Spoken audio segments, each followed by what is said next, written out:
If you have a problem with her, then ultimately your problem is with Trump. He hired her. He stands behind her. Hold That's on a his sec. pick. And but it doesn't change the fact that I just don't like her. You know, I don't like her. I don't like the way she carries herself, talks, all of that. But a lot of the stuff she's done is directly under what Trump. Mom, could you get the that big towel with the big black stripes? The ones that we have we have like a teal green version of that one. Well, what do you have to use another towel for? Because that one, it's not good enough. So where can I put that one you just have?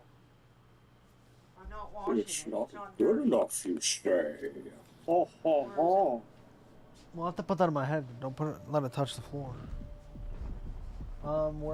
Where you could use that for? Probably for like the floor of the bathroom. That's what I would use that one for anyway.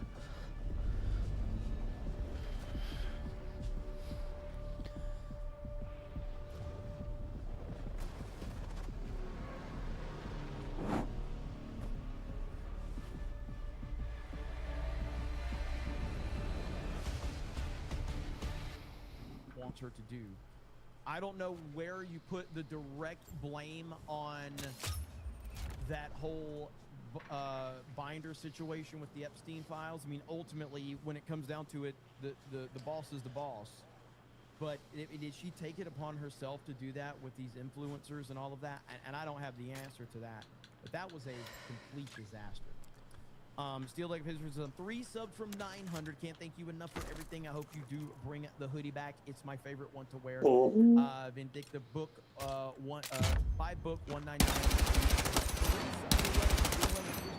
I think we can get him 3 subs. Can we get him 3 subs to hit 900? Come on. Let's drop it. Let's get him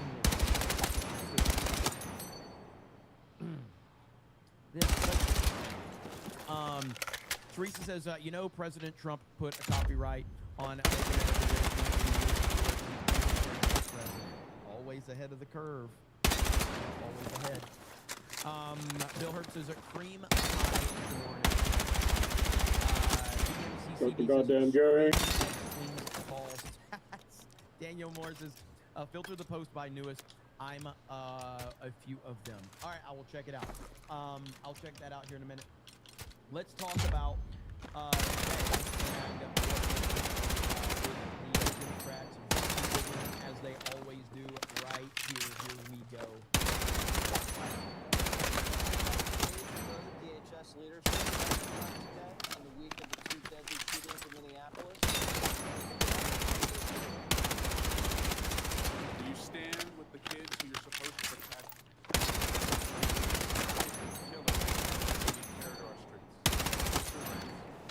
Will you resign? I'm just sick and raging, running around in our cities, in our streets.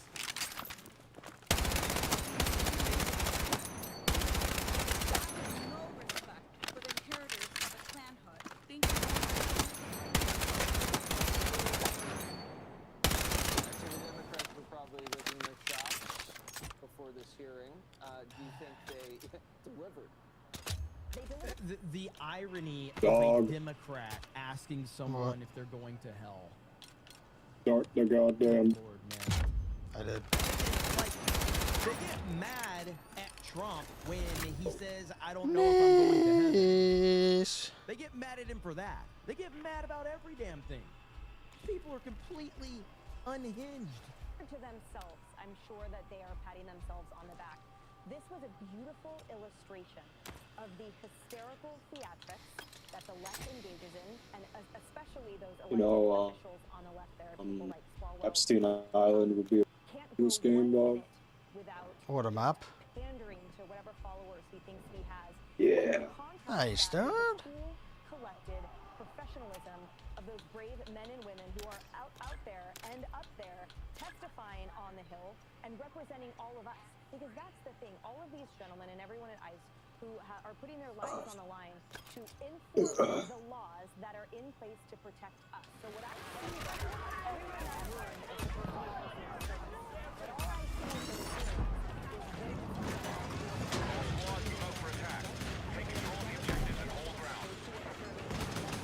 Is that you?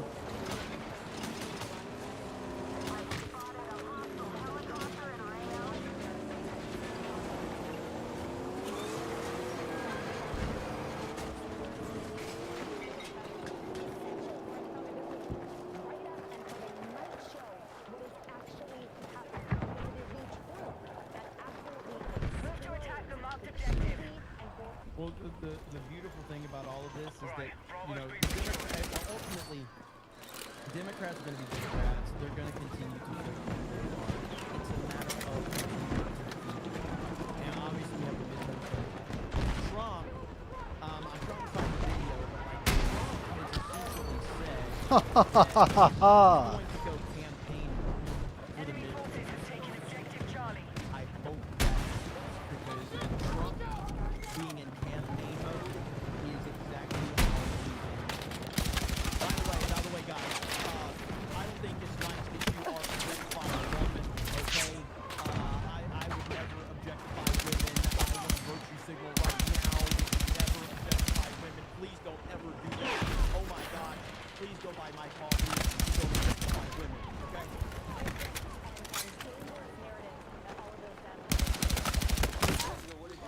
What? I need a medic! Right? That's what I would expect from someone high up in law enforcement, to be able to take the incoming and... Does this seem garbage already? Solid. I personally would never, ever, you know, Nice. Sydney Sweeney videos with proper 199s or Anna Paulina Luna to get the memberships. I don't think that's right, because we should respect women as these perfect creatures that can drive perfectly, make great decisions. Dude, I'm behind the fucking pole, Never bro. get emotional. Never. Okay? They are to be respected. I would have liked him to have more give, almost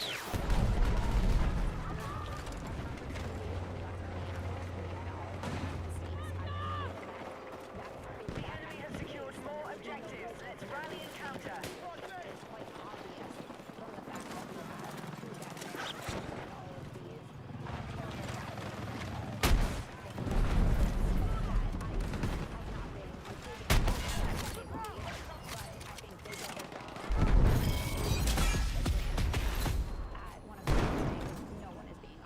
Motherfuckers flew too close to the sun.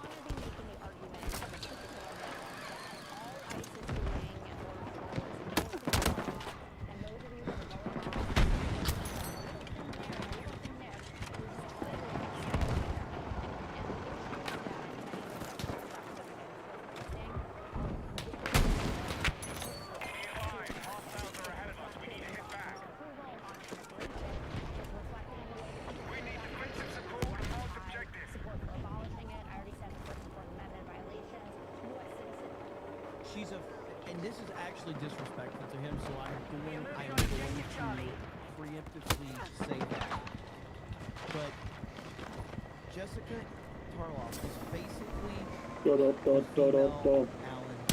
Oh, somebody said in the chat too. That's exactly it. She is a female Alan. However, that's Oh my, dude, how does this guy not die, dude? Shown sometimes proof of citizenship and then sometimes not, because you're not supposed to. We're moving objective Charlie. Agents spraying, pepper spraying on there, migrant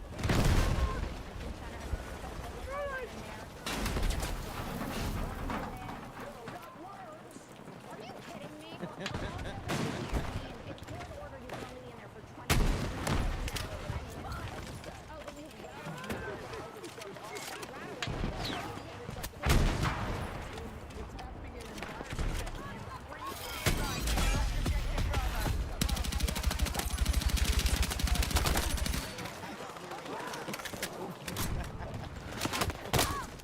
Okay, our team is fucking faggots. Shit, dude. Holy fuck. God, they're terrible. All she is a first news punching bag. That's all she Dude, is. thank God for you, or we wouldn't even be able to fucking fight around B at all. It's a Fox News punching bag, and it's Damn, dog. God, dude, like the single worst fucking player base in the history of gaming.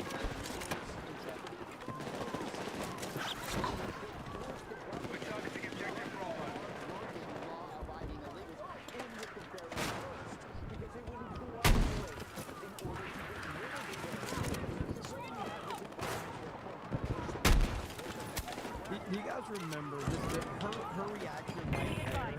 All right, hang on. Her reaction right here. Stop it, Greg.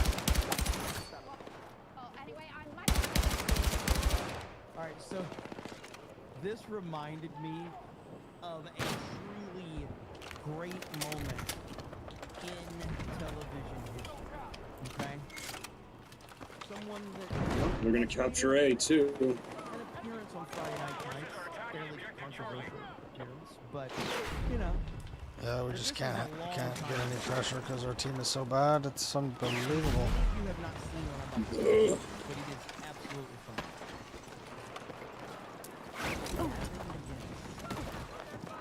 Just absolutely destroyed this finish right here on Fox. Watching him show her for what it's so good. This is one of the greatest moments ever. This is a long clip, but trust me, it is amazing. It's so good.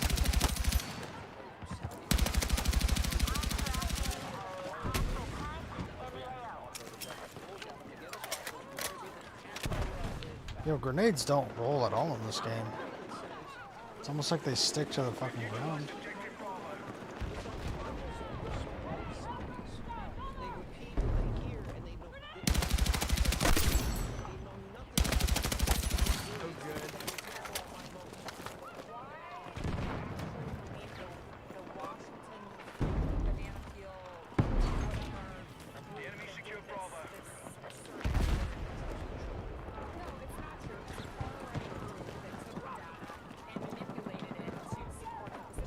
Fuck, I need ammo.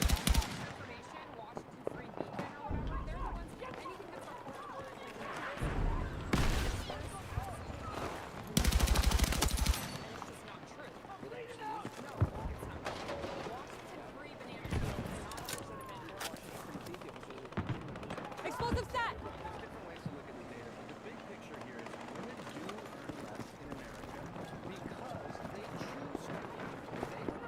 Hmm.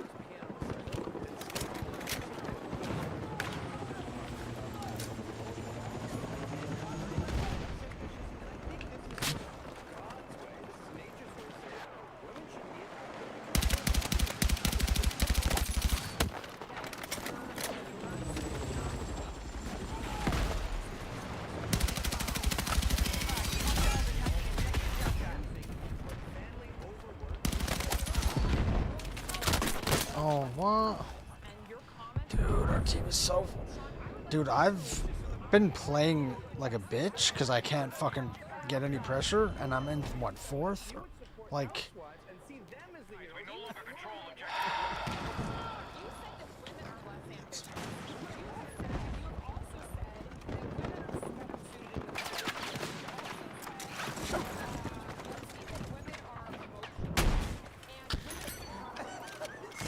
Literally emotional right now. This gets so much better. All right, it's so good. She's like,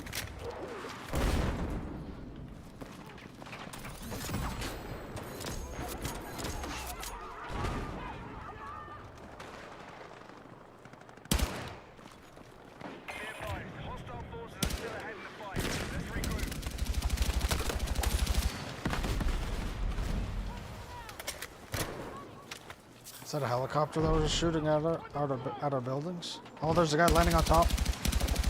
He's under you. Yeah, I think he fell off. No, he's under you. He can't get up. Yeah, I don't think there's a way for him to get up to me then. I'm basically out of ammo. Frag away! Is he still down there? Yeah. Isn't there a staircase? No.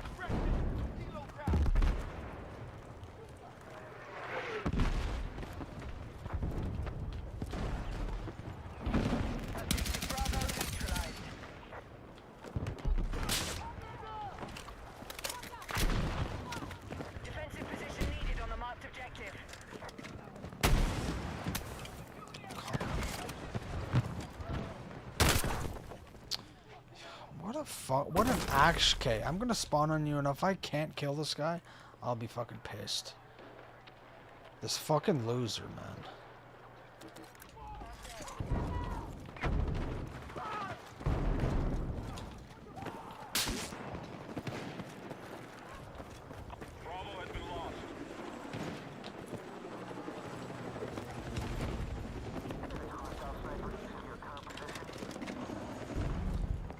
Of course he's dead when I try to get to him.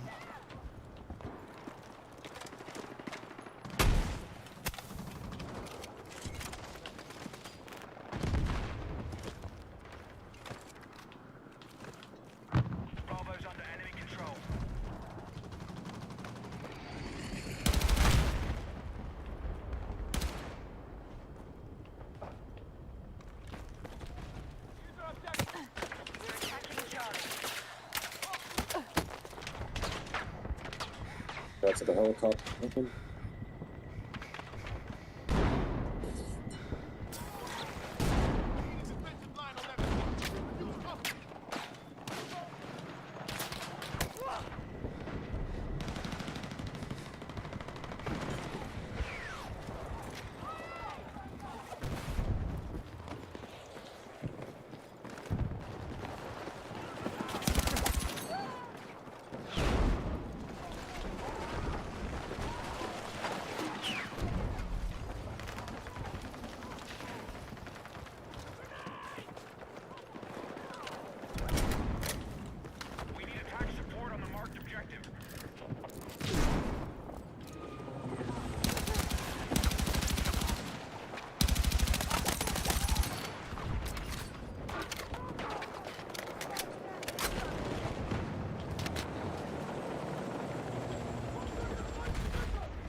Stand by!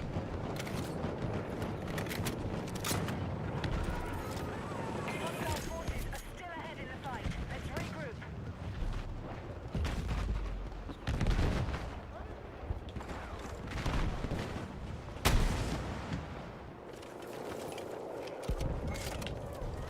Right, we have secured 4 objectives. Let's hold it. Shit, they're on the building that I was on before. What? That is a fucking Omega Melt. Holy fuck, dude.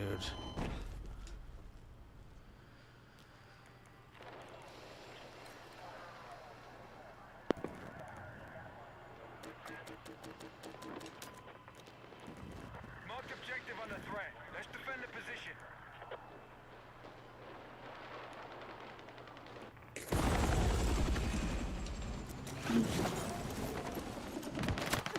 Enemies are attacking objective Bravo. Oh my god.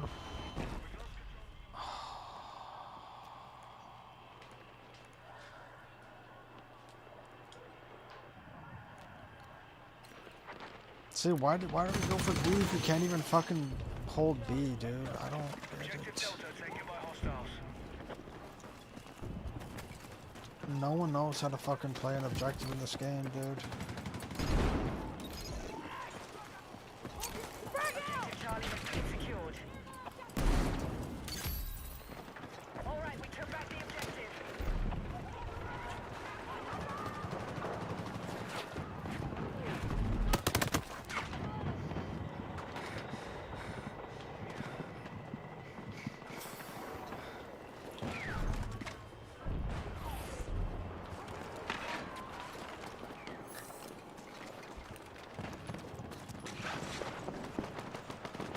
Hostiles are assaulting Charlie.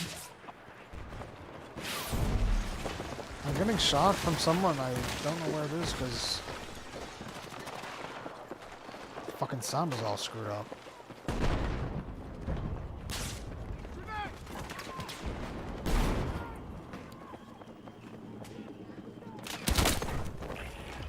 Okay, are you on top of a building?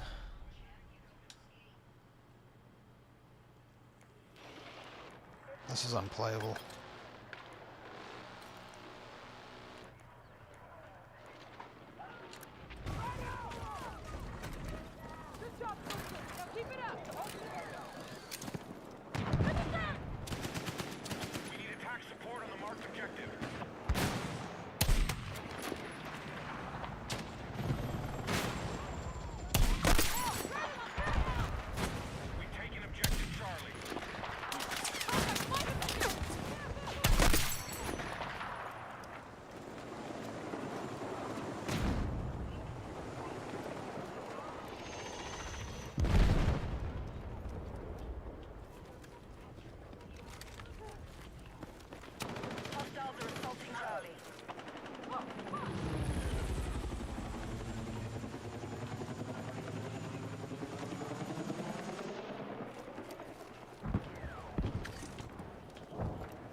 Dude. Like, fuck.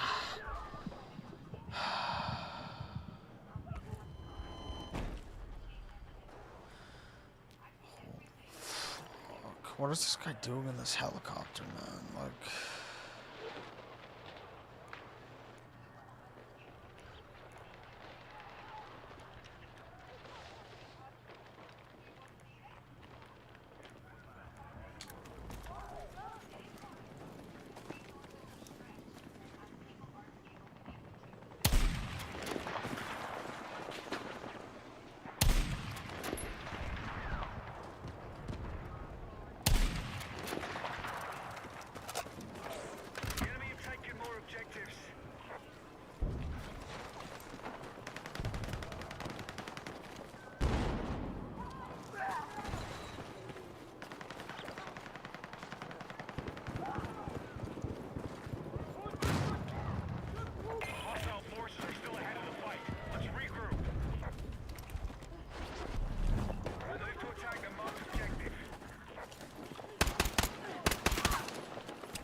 It's unplayable, man.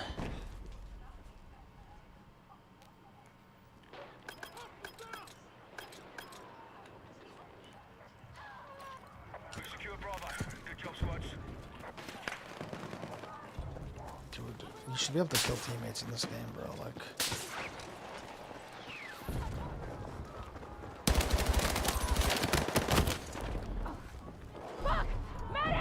And I haven't seen a single medic. Like, you know your team is bad when you're on your flag and you don't have a single teammate within, like, 85 meters of you. Yeah.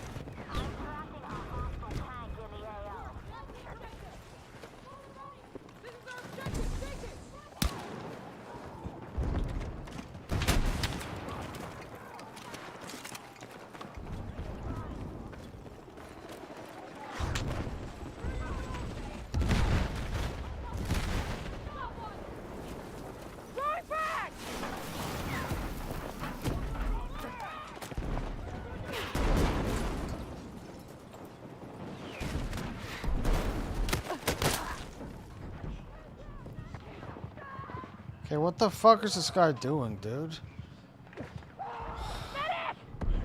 Okay, I'm just gonna sit in the menu because our team is so dumb they don't clear out the fucking building.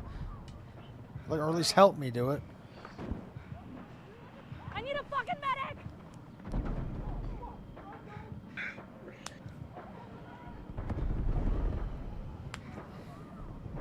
Need a medic! Dude, I have half the kills I should have, and I'm 5th. That's... I should be, at best, 25th.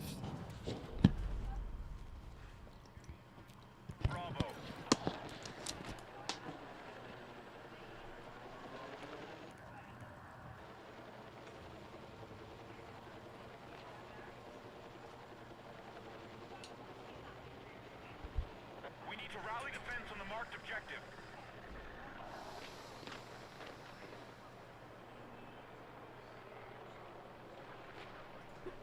Wait, my time is up, so you go. All right.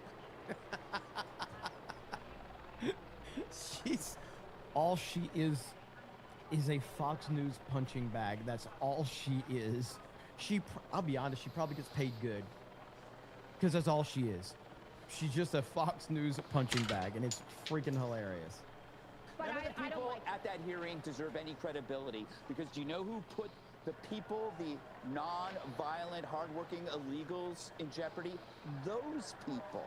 They forced the government to lump the hardworking, law-abiding illegals in with the very worst because they wouldn't cooperate in order to get rid of the very worst. So you have these environments where, quote, the First Amendment, the Fourth Amendment work. Do you guys remember this? Her reaction right there. All right. But I don't... Hang on. Her reaction right here. Stop it, Greg. I'm not going to stop. Oh, anyway, my time is up, so you go. All right. All right. So this reminded me of a truly great moment in television history. Okay. someone that has made an appearance on Friday Night Tights, fairly controversial appearance, but you know, but this is a long time ago. And many of you have not seen what I'm about to show you, but it is absolutely phenomenal. Gavin McGinnis just absolutely destroys this feminist right here on Fox News. Watching him, that he's going to go campaign mode for the midterms.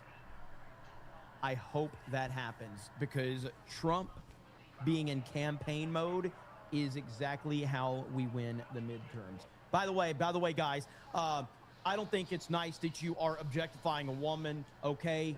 I would never objectify women. I want a virtue signal right now. We should never objectify women. Please don't ever do that. Oh my gosh, please go buy my coffee and don't objectify women, okay?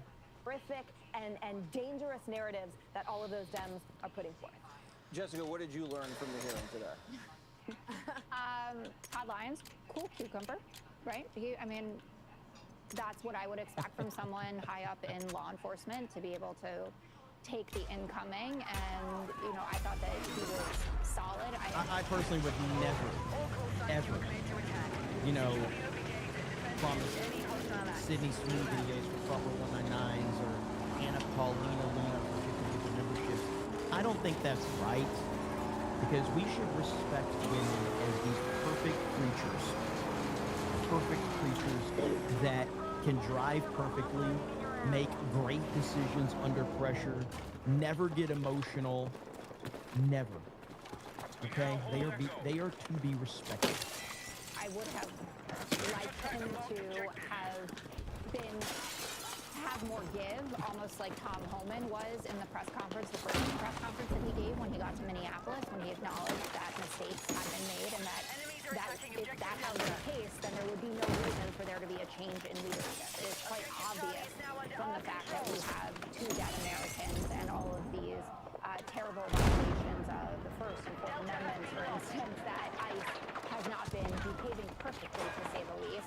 But I think they did their job. And if we're going to pretend that it's only Democrats that grandstand at one of these hearings, no one is being honest about that. But, you know, if you want to be making the argument at this particular moment that all ICE is doing and Border Patrol is enforcing the law, and those of you who are going off and complaining about a little thing there and a little thing there, you're just totally out of step with the American public. And the issues that many of those Democratic representatives were raising are very real and personal to Americans. It's reflected in Donald Trump's approval on immigration. It's reflected in the way that people feel about ICE, that it has record high support for abolishing it, Fourth Amendment violations, U.S. citizens. And this is actually disrespectful to him, so I'm going to preemptively say that. But Jessica Tarloff is basically the female Alan Combs. Oh, somebody said it in the chat too. That's exactly it. She is the female Alan Combs. However, that's so disrespectful to Alan Combs, but that is who she is. Having shown sometimes proof of citizenship and then sometimes not, because you're not supposed to have to. Border Patrol agents pepper spraying Americans, migrant kids in that Dilley detention center. ProPublica went in there. Kids getting food with worms in it. No, not worms! Are you kidding me? Also, they're being detained. It's court order. You can only be in there for 20 days. It's a First Amendment violation. I missed that. Oh, then you can't. You rattle all this stuff off. It's not rattling. It's yes, the Constitution. and it's like it's happening in environments that you create. Stop it. I'm not going to stop. Well, anyway, my time is up, so you go. How many people at that hearing She's so mad. My time is up, so you go. I like a bunch of bullets. Just walk it off. All she is a Fox News punching bag. That's all she is. I'll be honest, she probably gets paid good. Because that's all she is. She's just a Fox News punching bag. And it's freaking hilarious. people at the hearing deserve any credibility? Because you know who put the people, the non-violent, hardworking illegals in jeopardy? Those people. They forced the government to lump the hard-working, law-abiding illegals in with the very worst because they wouldn't cooperate in order to get rid of the very worst. So you have this environment where, quote, the First Amendment, the Fourth Amendment work. Do you guys remember this? Her reaction right there. All right. Hang on. Her reaction right here. Stop it, Greg. I'm not gonna stop. Oh, anyway, my time is up, so you get it. All right. So this reminded me of a truly great moment in television history. Okay. Someone that has made an appearance on Friday Night Tights, fairly controversial appearance, but you know, but this is a long time ago. And many of you have not seen what I'm about to show you, but it is absolutely phenomenal. Gavin McGinnis just absolutely destroys this finish right here on Fox News. Dude, yo, Watching submachine guns are him fucking wild, bro. show her for what it's so good. This is one of the greatest moments ever. This is a long clip, but trust me, it is amazing. It's so good. She took money from Saudi Arabia and other countries that treat women horribly. Here now with reaction. Also the depth of pool. Gavin McGinnis, Fox News contributor. The camera is back. There's a part of me that says, oh, I love Hillary. I love Hillary. Oh, yes, we can. Obama. It's like liberals are sort of like zombies. They repeat what they hear, and they know. Why did they say they'll vote for somebody even know nothing about the candidate? That is So good. They can cancel out my vote. Why do you actually believe the Washington Free Banana Peel, whatever group that did this search on Hillary Clinton? No, it's not true. It's a far-right group that took the data and manipulated it to support the position. By the way, and Obama does the same thing and Is this pays where you less. guys now get your information? Washington Free Beacon or whatever? They're the ones, anything that's reported Hillary Clinton did this, did that. There's absolutely no evidence of this, and it's just not true. It actually is true. No, it's not. Washington Free Banana Peel is not a legitimate Right, there's different ways to look at the data, but the big picture here is women do earn less because they choose. They would rather go to their piano recital than stay all night at work. Just hit that guy in the head with an RPG and I did 56 So damage. they end up earning less, they're less ambitious, and I think this is sort of God's way, this is nature's way.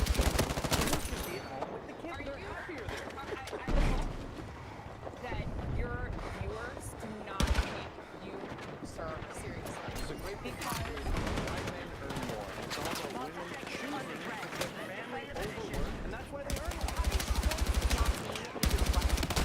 And your comments are absolutely important. So I would like you to adjust this. You're a father. If you were a real feminist, you would support housewives and see them as the heroes. You said that women are less ambitious. You have also said that women are better suited at home. Yes. You've also said that Dude, we need some fucking help at sea. Holy fuck. She's literally emotional right now. This gets so much better, all right? It's so good. Like, she's like complaining about women being emotional while she's emotional. women are better suited in the home. Yo, we need fucking help, dude. Are emotional. My god, there's only like half their team to fucking see. We have 3 people. Like, If we're talking about 50% of the population, generally out of this 250 million people or 150 million people, most women are happier at home. They are pretending that they like working, and they're not making money because they don't stay all night at the office. They don't go the extra mile. They don't work all weekend. I'm making a mistake. You would be much happier at home with a husband and children. I mean, I'm literally. You just said you're sick. You don't have a boyfriend. You went to college. Yeah, look, you're miserable. You would be so much happier with kids around you. Imagine coming home. You know what, Gavin? You're not funny. You're not. You do not do anything for the better. This is funny. Feminism has made women miserable. Wait a minute. She was just laughing. Look, that is a smile right there from her. And now she's mad because Sean is laughing. It's funny. Miserable. You would be so much happier with kids around you tonight. Imagine coming home. Mommy's home. She knows he's right. You know what, Gavin? You're not funny. You're not what you do not do anything. You do not do anything for the better. Sean, this isn't funny. Feminism is making them miserable. Women were much happier when housewives were glorified. I had a choice to be married, and I chose not to. I have a choice that You made him try and give you the last word. Go ahead. I think that your guest here is doing a disservice to all of the viewers and doing a disservice to America by saying that women, that I need to be married, that I would be happier at home, that you're, what, miserably married? Just because, just having a ring on? Share my joy. You should see my little Not kitty. everybody has the same life pattern as you, I know, okay? it's the fault. And not everybody wants to marry somebody in a bootleg seersucker suit and go home to that. I don't want to go home to that. Wow, just because I'm shooting a bit through a couple branches, I have no aim assist. Wait, so suddenly the woman that don't need no man is begging the man to speak up. You can't make this up. God, dude, like, where are Gavin they? is sitting there saying, you would be happier if you were a housewife and you had a man at home. She says, I don't need no man. And then simultaneously turns to the man and says, Sean, you need to speak up and save me. Holy crap.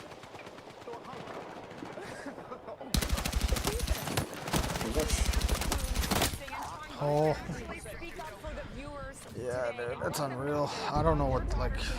I think women do have a choice. Absolutely, of course. No one's saying they shouldn't have a choice. Dude, We need your help. I'll question of the day straight ahead, and I'm sure this will continue. McInnes is a writer with StreetCarnage.com, joins us from New York. Now, Gavin, you've written this latest article called Past Life, so I'm going to ask you a few questions about it. This isn't the first time you've written about feminism. Let me start by asking you, because you upset a lot of feminists in this world. Why do you hate women so much? I hate women because they're not attracted to me anymore now that I'm ugly. So I searched the internet.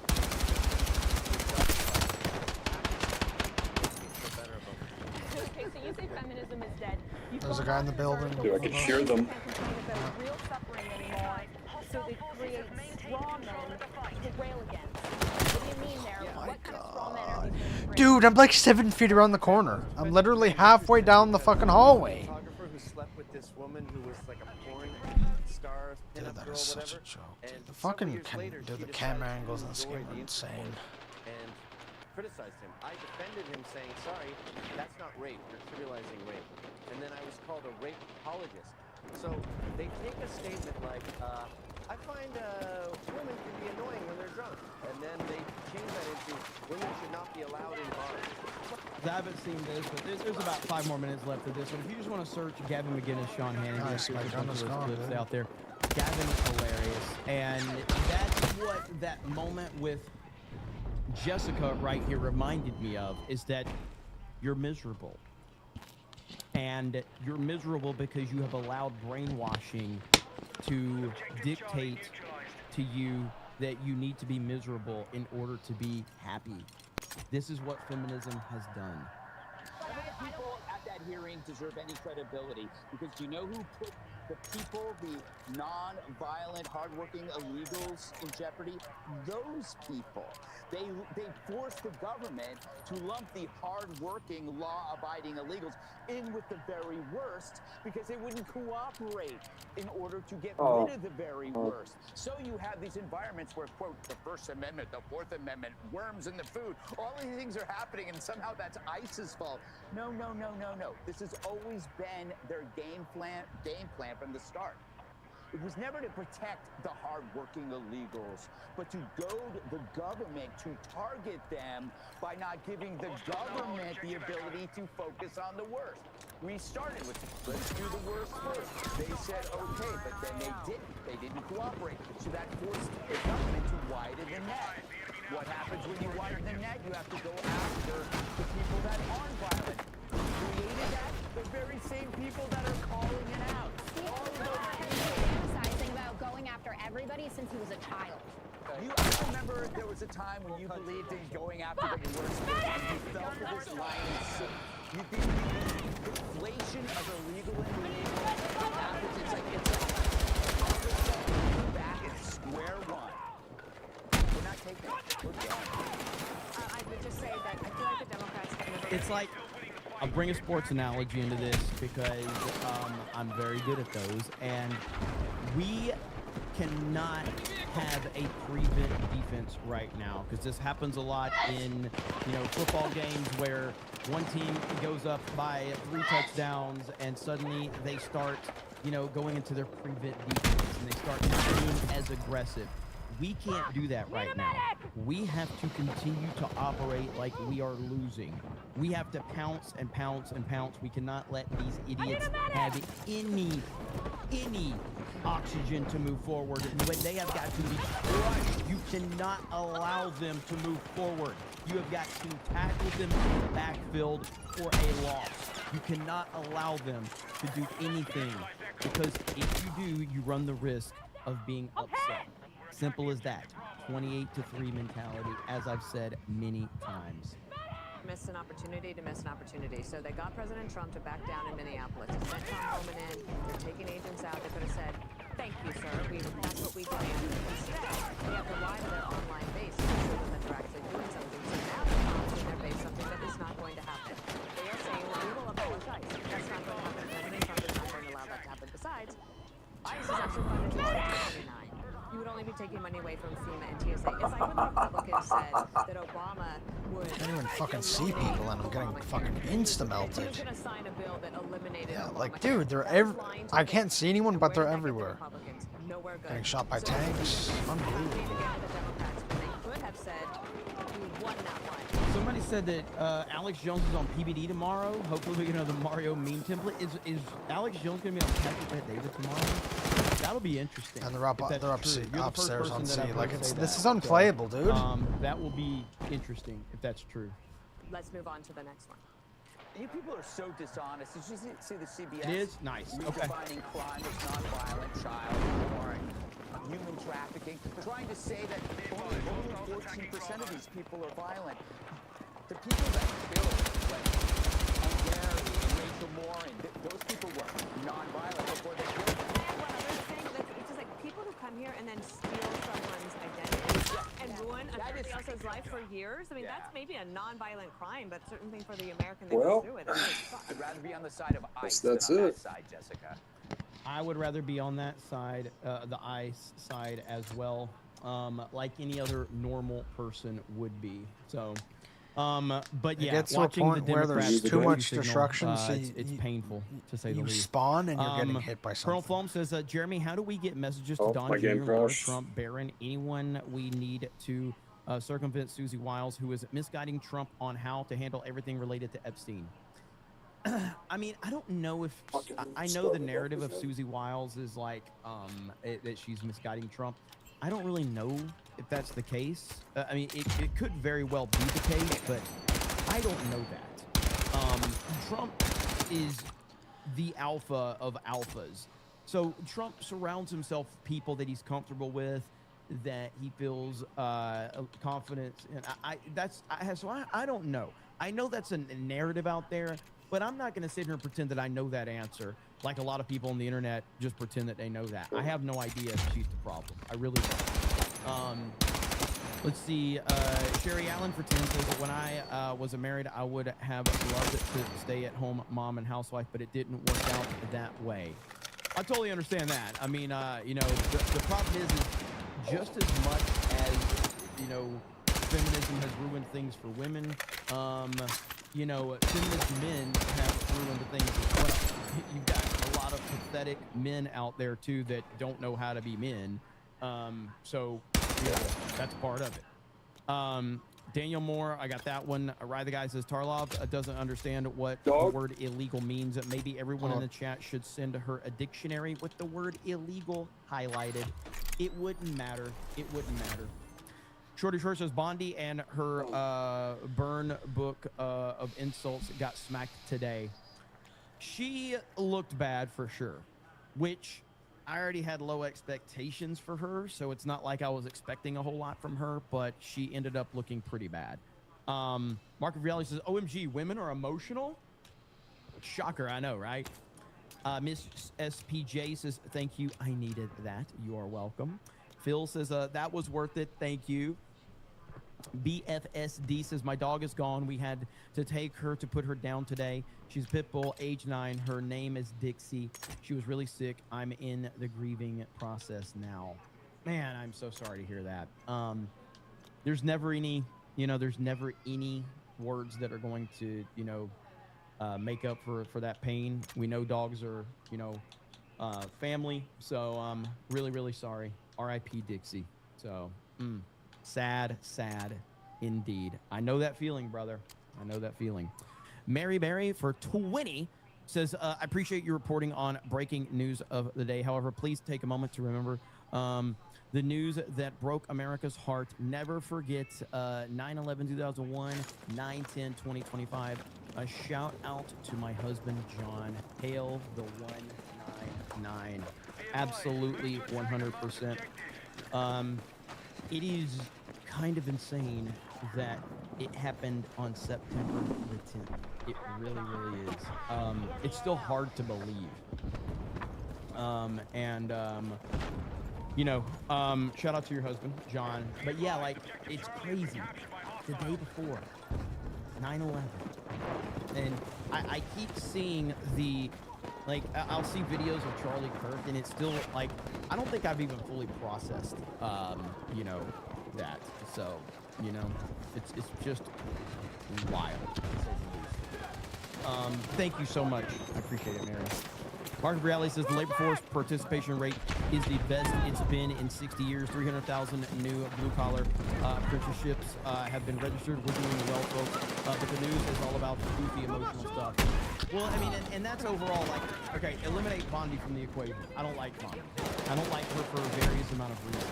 With that said, I have tried to battle back against the narrative that these overwhelming problems, because like I said, if you're calling it like it is, that narrative that's out there that Susie Wiles is a problem or whatever. Dog, I'm down. I think if you're actually paying attention, like, things are going very well with Trump and his administration. Wow, what a lucky fucking piece of shit, dude. A lot dude. is happening. The main things that are happening that are negative are being blocked by liberal judges. Whenever I throw a grenade, it fucking sticks to walls and shit. Like, overall, it's impossible to get they're good doing kills a very with good it. job. Now, we can nitpick and say this, that, or the other, but objectively, things are going very well. And if that's the case, is Susie Wiles going to get credit for it going well? No, Trump will. So if we're going to blame Susie Wiles for anything bad happening with Trump, then you're going to have to give her credit when everything is good with Trump, which I reject that completely. It goes back to the Christopher Nolan argument when people said, people are trying to say, oh, it must be the studio getting involved as to why he's got this DEI casting going on the Odyssey. No. We don't get to change the goalpost now. It's his fault. Just like he gets all the credit for all the good stuff he does. Now suddenly there's some bad stuff and people are like, it might be the studio. No. It's not the studio. It's him. So leadership means you get way too much credit for the good things and way too much credit for the bad things. That's the price of leadership. End of discussion. So His gun just fucking kills faster, bro. So I just don't know this I about had the 3 Susie shots, Wiles he had stuff. 3 I just shots, think that's but a I narrative died. that some people are running with because it's an easy, low-hanging fruit. Lucky fucking piece of garbage. Again, it could be true, but I'm just not going to pretend that I have the answer like a lot of people. How the fuck do people know she's a problem? Where are they getting this information from? Like, when the people that say she's a problem, how do they know that? Where does that information come, and what is it based on? And I bet they can't give you an answer. So, Nazis, I found the fourth cream pie blend to be a bit dark for my taste. I prefer the lighter cream pie surprise roast. Why are his bullets are so fucking powerful that I fly like 20 feet away? Prevent defense equals bitch mode and guaranteed loss. Littleton Taylor says there's a video of a woman crying, holding her friend's baby. These humans have destroyed what was celebrated throughout history. Cowboy says, I feel like I've been watching you all day, and I love it. Well, thank you. I appreciate that. Rinser says, why can't Don Jr. or Eric reach out to Trump? You're a lifesaver. I mean, they can. I'm sure they do, because they have many conversations with him. Lovecraft Arm says, I'm still pissed at Gavin for putting Gary's channel at risk by pulling his baby, you know what, live out on FNT. Did he ever apologize? I mean, I don't know. I can't speak to that. I mean, but it is what it is. Luckily, it was too small for the YouTube censors to key in on. Matter of fact, I've got something I wanted to pull up with. First of all, I'm not gonna pretend to understand the entire story. Okay, here's what I'll say. There is this channel called Comics Explained. All right, and he's apparently caught up in some stuff right now. Comics Explained is a huge YouTube channel. He's got like almost 3 million subscribers. Huge creator. And another creator apparently called him out, and people that followed his channel called him out because he follows Gary and the Drinker on social media. Yeah, this guy right here called him, so he basically says Comics Explained is following white supremacists. This guy right here in the video. He calls Gary and Drinker white supremacists, and he says Comics Explained is done because he follows white supremacists. So then you had a lot of people, a lot of his followers, demanding that he denounce Gary and Drinker, okay? So Gary was apparently asked about it on a live stream the other day. And I think this is the timestamp right here. I bring this up is not because another YouTuber said they don't like me. They don't. I think there's another lesson. So Comics Explained, and I don't know all the lore on this one. Comics Explained, big comic book YouTuber, loves comic books, knows a lot about comic books. I think he's done a lot to get people to read comic books. Got no problem. Whatever. I don't care what he said. Felt the need to justify why, and he gives good reasons, right? Like common sense, good reasons why he has to explain to members of the audience why he follows me and right? Critical drinker. And I guess they called him, they're calling him a coon. You know, like yes, bullshit. Right? Yeah. The guy that I just showed you. So he talks a bit about the guy that I just showed you constantly refers to Comics Explained as that, as a coon. Over and over and over again, he calls him that. Marvel in the beginning, and black characters and Milestone. I think Milestone had something to do with this too, and he was like explaining, like, "Hey, I'm just not into Milestone because the stories weren't that good." Do you have ammo? Fair enough. But he also talks about like Milestone was like a black comic book company, Thanks, run, and that's fine. That's fine. I don't have a problem with any of that. It's what he says at the end. It's what I want to point out at the end.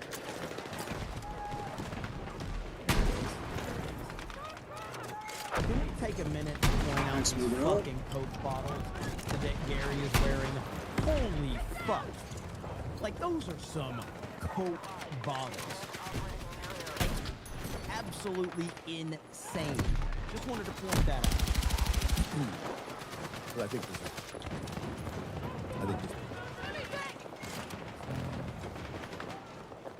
Oh, fuck. There's a million people under us. And Milestone just isn't regular with professional enough. And so if I were to turn around, yes, if I were to make a video on a story arc from Milestone, and I don't enjoy it, then it means I either have to Is the tank not destroyed yet? I tell people the reason why I'm making it first. It's a black character created Dude! by a writer and a black artist. At that point, Dude, I didn't get a... How do I not get kills when I have to short tanks, dude? I don't understand. The videos are all based on whether or not I enjoy them and my fans enjoy them. the color of your skin, regardless of what it is not going to somehow magically grant you access to my channel. That's never going to happen. But that rule that I follow is applied universally across the board. So he's making a lot of sense here. I just want to point out that this is all based on him following the Critical Drinker and Gary on Twitter. This is all because he's having to respond because people are mad at him for following a couple of dudes on Twitter. Just like I review stuff I like, and what I'm interested in. No problem with that. That's authenticity. Right? In regard to how the relationship, for example, a buddy of mine said, this was a serious, I hate to drag you in there. So, he's talking about like he reviewed his friend's book, he actually liked it, and fine. Yeah, but it wasn't good. Fair enough. I go home and I read it and I fucking love it. Why? The whole story centers on a character named Apex. Basically a pastiche of Superman, essentially. But the whole story takes place because he fell in love. Come on, there's a fucking medic in this building, dude. It's irrational. He's talking about the book. I didn't cover it because Victor was black. I didn't cover it because Victor was a friend. I covered it because the story was good. Right now, having said that, getting into the whole conversation. Right? So this is all, I think, again, I don't know all the lore of this, and I'm not going to care to know the lore. We'll get to my point about one of, like, people are supposed to figure out that, like, I follow Critical Drinker and Nerdrotic on Twitter. Yeah. I mean, if somebody tweeted out and asked that question, you follow Nerdrotic and Critical Drinker, I would have been like, yep. Now, why do I follow? Because when I was younger, my dad gave me a really good piece of advice, which was this.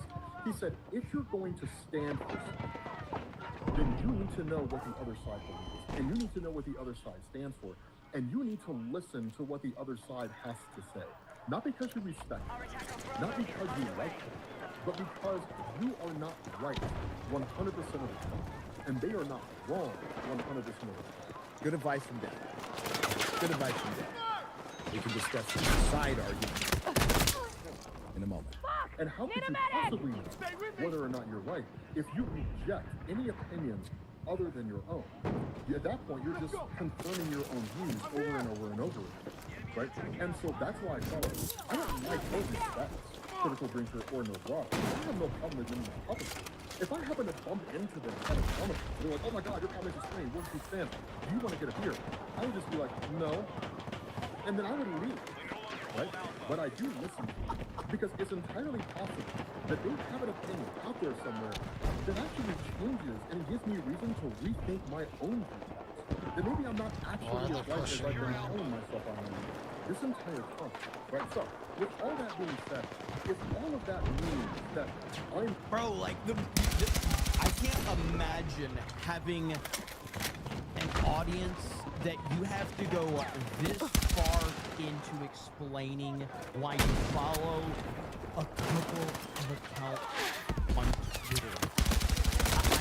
I'm blown away. That's a submachine This gun, is what dude. happens when you cultivate a leftist audience. Not black enough, then so be it. If I'm not black enough according to your standards, so be it. I can live with that, because who the fuck ever said your standards now? I'm black, and that's good enough for me. So anyway, that's my spiel. That's the explanation of what's going on here. I'll catch you all later. Fair enough. The only thing I'd like to point out with that, Hurts Donut's like, I don't like or respect him either. The only problem is, for one, I wouldn't have a beer. I'm sober. But I would sit down and talk. Absolutely. I don't know anything about him. I don't know what side he is on. I don't know what side he speaks of. Don't know what side he speaks of. And he doesn't have to like me. I don't, based on my videos, that's fine. Feeling the need to go out and make a video because some people were fucking piece of shit questioning who you follow. God, I hate these people, I've bro. never, ever had to deal with. And I just wanted to thank you guys. I am a member of the audience. I'm not above or below. I am a fellow member of the audience. I watch a lot of YouTube just like you guys, and we probably share audience. There's probably a bunch of people here who watch Comics Explained and watch me too. And they're just watching it for whatever. And that's the thing. Like Donnie Danko's in the chat. He said that he watches Comics Explained. I mean, the guy's got almost 3 million subscribers. So, like, you know, he's got a huge audience. But he's clearly focused on a certain segment of that audience that is going to hyperfixate on. You're following neurotic and critical thinkers. You need to denounce them. No, he doesn't. Nobody does. Reasons you guys are watching it or whatever reasons I watch something, but I have never, ever been emailed or hit up on Twitter. Why do you follow Robert? Dude, my hit reg is so bad right now. I need to use an RPG just to fucking hit someone. Dude, I remember when, because for those that don't know, Robert Meyer Burnett clearly disagrees with me on politics. If you know, you know. And guess what? It's never had any impact on our friendship. Robert Meyer Burnett's a great guy. He's a lunatic when it comes to politics, but he thinks I'm a lunatic when it comes to politics. Like that's fine. Opposite side. I remember when I had Robert on my show years ago on Geeks and Gamers. This is the first time we talked. Robert does like a weekly or a daily show with John Campion, who clearly doesn't like me, but it doesn't matter.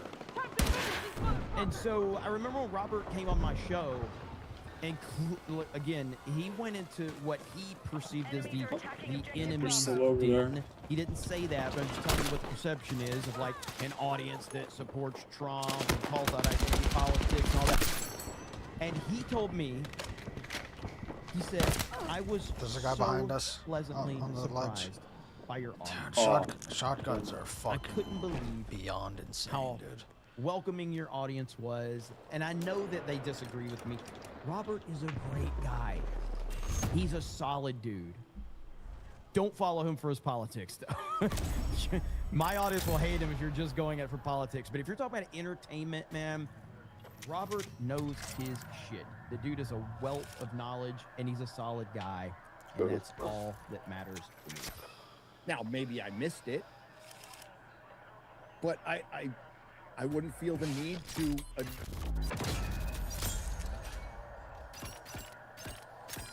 follow people they don't necessarily agree with, because for precisely the reasons Comics Explained just gave. You want to hear the other side, and for very good reasons. I'm not right about everything. They're not wrong about everything. That's life. But looking at standing for something and sides, people love to really paint themselves as heroes. I think that's one of the biggest problems in this. They're just differences of opinion, and on the vast majority of issues, I'm sure if you sat down and talked to somebody, you could probably come to an understanding. Sure, there's some deal breakers out there, but for most things, you could probably sit down and chat. That's why I appreciate somebody like Robert Meyer Burnett, who will listen and talk, and he's been to our meetups, and he gets along with everybody, and everybody's fine. That's what America should be. But we have a large portion of America that just thinks they are on the right side of history no matter what, and they won't even bother talking to you. You're not human enough to talk about. That is fundamentally the problem with the culture war, with what's going on in pop culture. That's why the American If you have the 10 times scope already, what's the point of the fucking gutter unlocking right anything now? else? It is circling the fucking Like, why does it drain. give me The other Batman industry, and that's why the entertainment industry is following. And to further the point about like what he was saying, I just want to say, like, I don't know if I have the timestamp, but I know that this guy mentioned Geeks and Gamers at some point in this video. I can't remember where, but he basically calls everybody a white supremacist, including Fourth of July, by the way. I hope I can find the point where he says this. Let me see if I can. That's my feeling. That's my feeling. So what you're telling me is that, like, yeah, he's just like, okay, comic book shit. Oh, white supremacy. Oh, comic book shit. white supremacy, white supremacy, white supremacy. That's basically what his feed.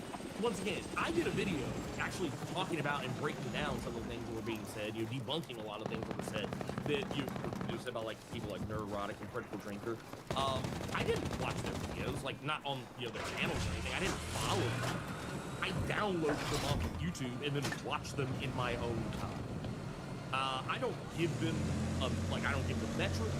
I don't give the appearance of enjoying their content. Like, they get nothing from it. Like, if you see me watching a nerd, even like on my... You're literally talking about them constantly. They're getting plenty from you because you're obsessed with them. My live streams where we like respond to shit that like Neurotic and Critical Drinker and other people like them. Even in those live streams, we're not watching their video on their channel. That video has been downloaded from their channel without even clicking on the video. Thus, they get nothing from it. It seemed like a very piss poor experience. Because honestly, I know what happened. I think and now I think about it, I think I know what video he's talking about. I think he's actually talking about the Nerd Culture Library. I think he tuned in, and I think that's where he got that other stuff from. He kept thinking about the Threads video. I think he was actually thinking about the live stream. Because there, I was very loud and proud about what I had to say about it. By that point, evidence had already mounted against him. There was really nothing he could say to beat the charges. And that was also kind of where people were trying to defend him, saying, oh, it was research. And notice how he used that very same line of thinking when he tried to defend himself for all of, like... This is all because he was following someone on Twitter. What are we talking about? 30 or 40 seconds in a 9.5-minute video. But then the other thing that came up, and this was one of the things, like, and this is kind of where I was defending him, actually, I just didn't realize. I don't talk about milestone. So anyway, we're going to leave it at that part. But what Gary said, I 100% agree with what Gary said. Super thankful for an audience that doesn't do that doesn't hyperfixate on things. Fuck, it was enemy tank. I'm just going to be honest with you.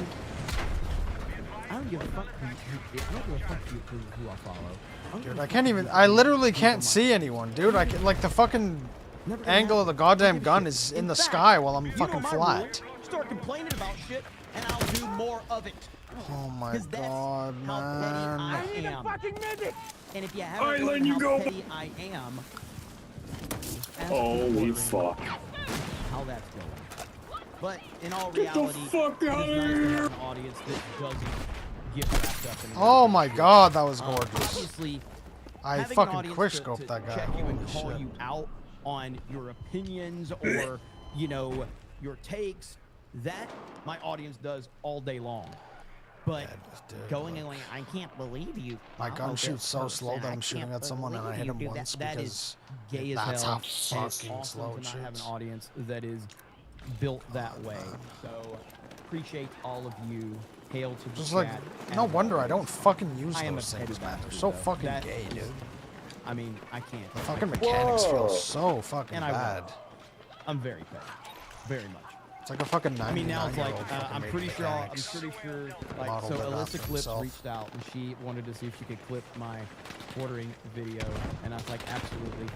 Alyssa Clips. Many of you may not know about that channel, but Alyssa Clips. Every time she's ever wanted to clip me, she always hits me up. She doesn't need my permission at all. But every time she wants to clip me out, she's like, my hey, do you God, mind? dude, I was this is like, yes, unplayable, you don't man. need to ask for my permission, but she's great. So, but yeah, so I'm sure we'll be in Kikino Casino pretty soon. I'm sure that'll be popping off. That'll be good. But the bottom line on the quartering thing is I ain't mad at the quartering. She's taking my advice. But you know who else I'm not mad at? John freaking Murdoch for $50. Says Jeremy follows me. Like, on of Twitter. course this guy will get that He lucky, should bro. question all his life decisions. Hail the 199. Hail IDOTS. Oh my Happy God. Jessica. Snap is too big The for anything countdown other than a sniper, and it's too continues. fucking Let's open freaking and go. fucking retarded Hail to to you, snipe. John. So, like, what? How are you supposed to play it? Let's see. Swirly BS for 10 says I follow Too Jeremy. many trees, and the I can't see quartering. anything. I can't believe you follow the quartering. How dare you follow the quartering? Thank you, Swirly BS. 1992 space movie for 20 says I sub to Comics Explained because I can tell from his videos that he's passionate about comics. I never cared about his politics, but the fact that he had to explain this makes me think he might be audience captured. It sounds to me like he's extremely audience captured. And again, I understand that mentality from creator standpoint. I do get it. I get it, but I don't see how you can't overcome it, because you got the audience because they appreciate your passion and your authenticity. You can't let a few people change that. You know what I mean? You can't let that happen. I've always felt that when you have a leftist audience or an audience that is demanding of you having the opinion they need, like I've always felt like when someone shows you that they are drawing a line in the sand on a single issue, you might as well tell them to take their bags and get the fuck out, because they're always going to be offended by something. If it's not this, it's the next thing, or it's the next thing, or it's the next thing. You can never do that. As a content creator, as a person that's followed content creators and follows them still, I was, you know, long part of the audience, just like a lot of you just a few short years ago, and still am in many ways in a lot of channels. But I have my own creators that I follow and I watch their channels, and it's like I'm following them and supporting them because I want them to be honest. Regardless of what that honesty is, I want the honesty. Not always agree, but at least I know you're being honest. It's simple as that. Let's see. Horror Amarada says, it makes me furious when people say this shit about Gary. He's one of the kindest, most genuine people. Yeah, well, I need to be able to see them to do presiding that. over mine and Sheep's wedding will always be one of my fondest memories. I'll leave you to the compliments of Gary. For me, he's just a retarded piece of shit. But in all reality, yes, Gary's a great dude. He's one of my best friends on YouTube, and I'll do anything in the world for him. So, except watch the shitty shows he wants us to watch for Friday Night Lights. I won't do that for him. But I'll do anything else for him. I'll do anything else for him. But hail to you, Paul. Appreciate you. Let's see. Indy Eye says, I follow you and Angry Joe. He's got good vids. Well, Angry Joe follows me, and I follow him, I think. I haven't looked in a while. Does Angry Joe still follow me? Let's see. Yeah, he still follows me, so he still follows me. And I don't have him muted either, because it's entertaining when he gets in my chat, or it gets in my mention and starts crying. So, Mark of Reality for 20 says, I follow D-Day Cobra, The Quartering, and Drunk 3PO. Just saying. Shoot the golf cart. I can't highlight it right now. It's not showing up on my StreamYards. Phil McCracken says, Power Tax. Thank you. CK Timmy becomes a new member. Thank you. Narco says, Drinker's name is William? Like Prince? Bill Herb says, I'll follow you on Twitter. Am I a racist now? Damn right you are. Madney says, I'm black from the waist down, and that's a good enough for me. Storm Shadow says, Jeremy follows John Cena on Twitter and Grindr. Fun fact, I do not follow John Cena, but John Cena follows me. I never followed him back. Hang on. I think he still follows me. Yeah, John Cena still follows me, but I don't follow him. There it is. So, I ain't following him back. Fuck you, John Cena. I know you're interested in the snake pit, okay? But I don't give a damn about you, Cena. Go fuck yourself. Dude, I'm behind a fucking house, man. The story ever was... God, that's such horseshit. I've told this before, but this was the funniest story ever. All right? Hang on. Dude, what kind of spawn point is that, man? Like, who? So this was the one that made me go crazy, okay? I've told this story on Geeks and Gamers many times. All right? So,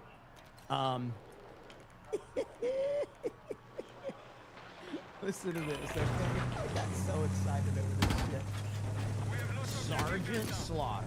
When Sergeant Slaughter followed me, I went. And I was like, this was back like fucking years ago, okay? Sergeant Slaughter follows me, all right? And I got the notification. I'm like, oh my god. Oh my god. Sergeant Slaughter follows me. Sergeant Slaughter's been watching Geeks and Gamers, bro. Oh my god. Oh my god. What do I do? What do? You know, do I say something? Dude, if I get shot on the chest with a sniper and I don't die, I'm literally setting myself on fire, dude. That's a -% chance that's happening. A long time ago, Sergeant Slaughter. Okay, so I DM him. Okay. Let's see. It's time. Okay, so this is March 13th, Yeah, to get off the 2020. fucking game. Fucking shit. This map is the worst map I've ever seen. Seriously, thank you for the follow. G.I. Joe and I'm gonna say it like a fucking loser. Seriously, thank you for the follow. G.I. Joe and WWF was my childhood. I am beyond honored to have a follow from you, sir. And I put a United States flag, okay? Sergeant Slaughter responds and says, "Yo, Joe." And I'm like, nice, I'm on the useless secondary gun. I got a Yo, Joe from Sergeant Slaughter. He's a fan. All right? So I played it cool. I'm like, all right, bro, play it cool. Play it cool. Don't play it cool. He watches you, okay? He watches you. Play this cool. Don't nice, I did 3 damage to someone. Play it cool. So I waited until May 9th. And I said, "Hi, Sergeant Slaughter. I was curious if you would be interested in an interview with me on my YouTube channel. We have 230,000 subs, and we average 4 million views a month. I'm a big G.I. Joe fan and an old school wrestling fan. I would like to talk to you about those 2 things, but you're welcome to talk about and promote anything you want. I'd be honored for the opportunity. If you decline, I will also respect that. Thank you for your time. Hashtag YoYo." He never responds. And I get worried. I'm like, oh my god, what did I do? Did I do something wrong? Did I do something wrong? What did I do? Is it because I support Trump? Is it because I talked about the live action G.I. Joe? Is it because I talk about WWE in a bad way? And kill some. Did I say something wrong? Did I blow my chance? And then I go to his YouTube channel, or I'm sorry, his Twitter account, and I realize, oh, you're not that important, Jeremy. He follows 85,000 people. He follows 85,000 fucking people. And I'm going through his timeline, and he's just like retweeting every Tom, Dick, and Harry on the fucking planet. Dude, I don't get what the secondary is for, dude. Like, it's so bad. Yo, how's it going? He doesn't watch Geeks and Gamers. He doesn't know who I am. He didn't follow me because he's a fan. He didn't follow me because he watches my videos. He followed me because I followed him. This map is the worst thing I've ever seen. It was a pity follow. The whole time. Fuck my life. So that's my Sergeant Slaughter. See, Evan says he follows me too. He follows every fucking body.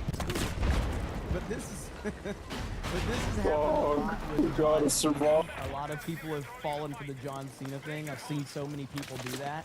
They're like, John Cena follows me. John Cena follows me. What do we do, John Captain? Cena follows 1 million people, bro. He follows 1 million people. You're not special, okay? You're not special. You live and learn. You live and learn. I did though, man. I was so excited. I'm calling my family. I'm like, Mom, Dad, I know you think I'm a loser, and I know you don't understand YouTube, but Sergeant Slaughter followed your boy. Your son has made it in life. And they're like, good job, son. Good job. Yeah, okay, yeah. I'm like, no, you don't understand. Sergeant Slaughter followed me. I had the triple T back in the 80s. You guys don't get it. And they didn't. And they still barely did. But hey. AD follows you. Whoa! Antonio Brown does follow. Jeremy still has to give us a wrestling stream. That is true. Major disappointment. JMNZZ450 says, I sent Jeremy a hilarious clip about how to deal with looters. He liked it, which made me happy, but he didn't play it, which made me mad. But I didn't unfollow or block him like a whiny bitch. Instead, I gave him more money. I must be a real eye. This is a masterful way to get me to play that video, so now I'm gonna go find it, and we're gonna play it. Masterful way to bully me into doing that very thing. So I am looking for it right now. Give me a minute. If I can find it. I did like He's it. in our spawn, bro. Like, but I don't know where exactly, how far back it goes. yeah, look at our team. Can you dude. just tag me in it again? Fuck. Because I'm scrolling right now and I don't see it.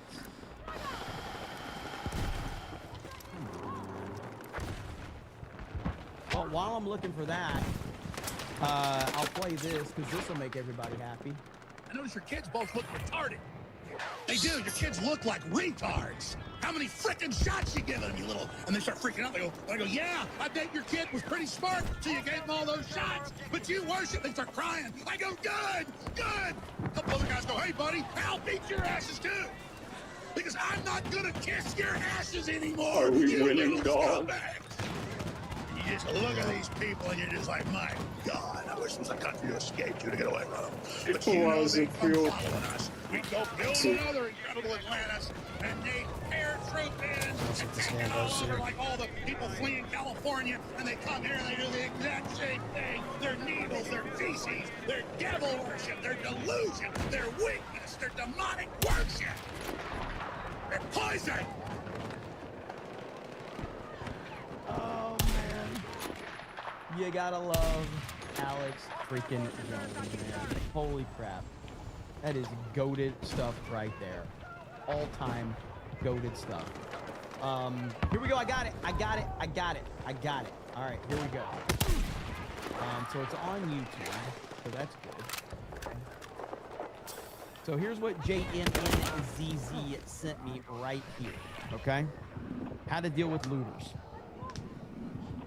There was still some looting going on when we arrived. And when we came across soldiers, they didn't seem sure of their role. That child don't need to be here. You know what school is? Okay, that's what he need to be doing, not following you. We filmed these GIs after they caught a group of Iraqis stealing wood. They try to stop us from looting, they don't understand, so we'll take their car and we'll crush them. The United States Army, tankers, full.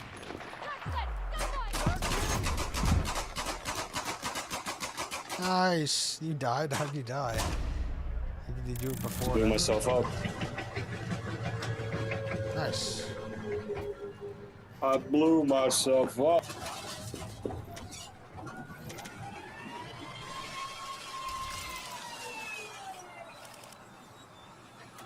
This is a fucking piece of shit DLC map, dude.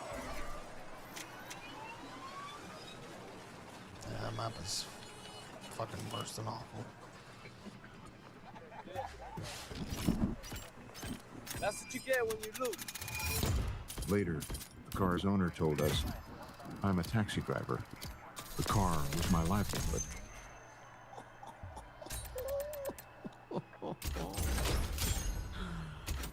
There's only one thing that I think of. There's only one thing I can think of when I see that. I as soon as I saw that tank run that car over, there's only one thing I thought of. Dog, That's you it, should baby. fucking send Arvin Get her done. of the shooter dog. Haha, yes, That's dude. the only thing I thought when I That would saw be that. elite. Oh, thank you, JMNZZ450. Appreciate it, man. You know what they said, that they're a fucking gun person too. It's like, of course they would say that. John freaking Murdoch What says are it's they? sad that my No, greatest no, thing in the life media. is not my wife or kids, but to get Jeremy to wear pigtails.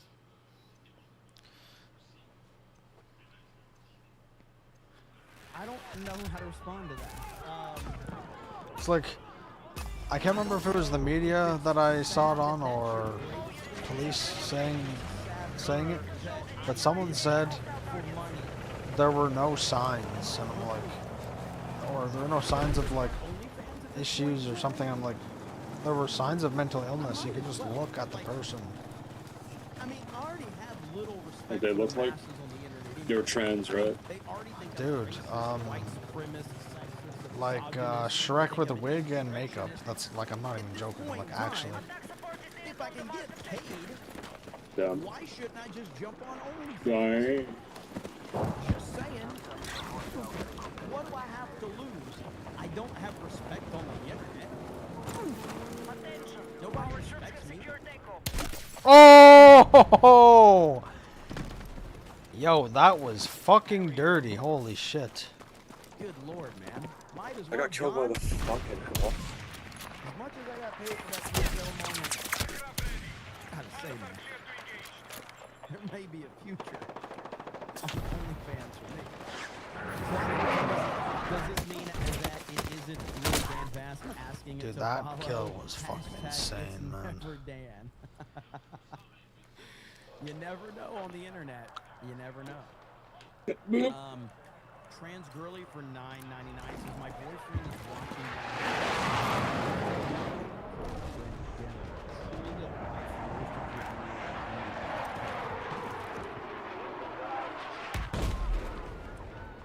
I might as well start.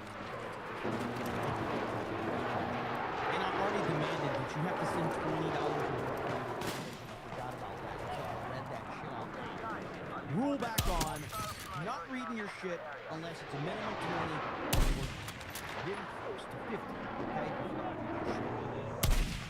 Storm Shadow says Jerry follows John Campia on Twitter. You know, I would follow John Campia if he was on Twitter, but he left Twitter. Funny story about that too. And this is like no bullshit.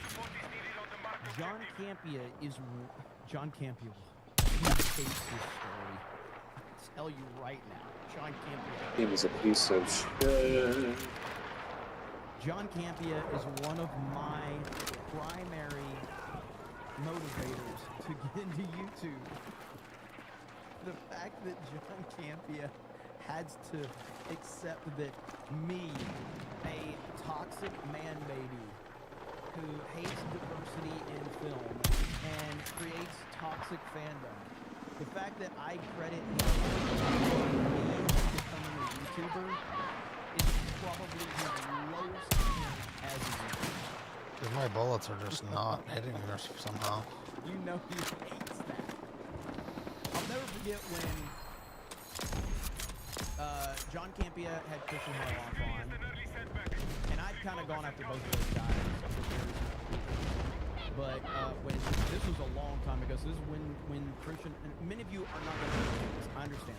We have a lot of people that are into politics here. We have a lot of old school GQ fans. Some of you may not know these names, and I fully I appreciate that, respect that. So I apologize for the people. I have no idea what I'm talking about. These are movie commentators before me.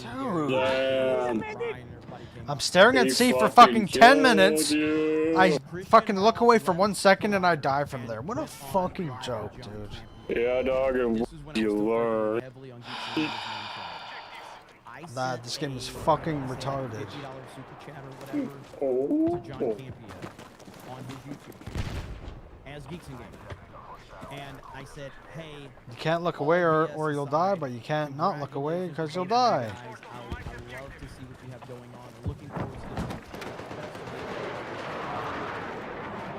You could physically tell that Campia hated to acknowledge the super chat because of fucking games. Harloff, on the other hand, was super classy. Super classy, mentioned me by name, and said, congratulations on all your success.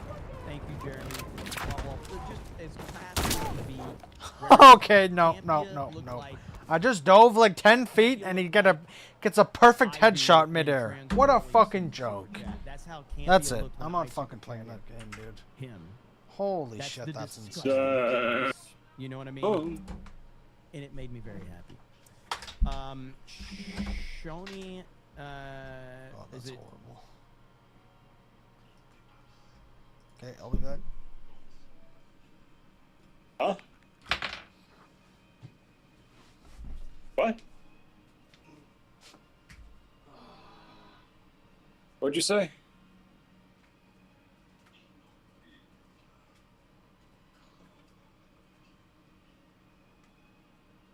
Dog?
Oh.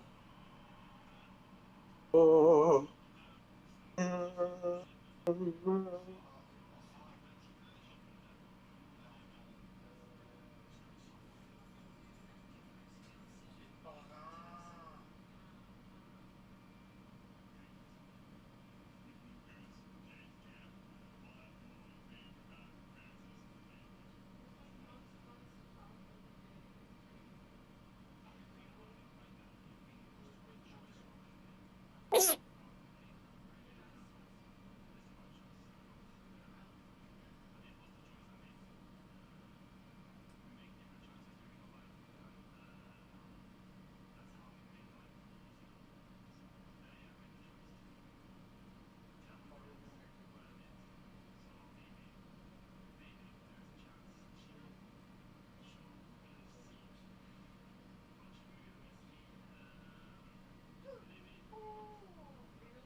Doug, you there?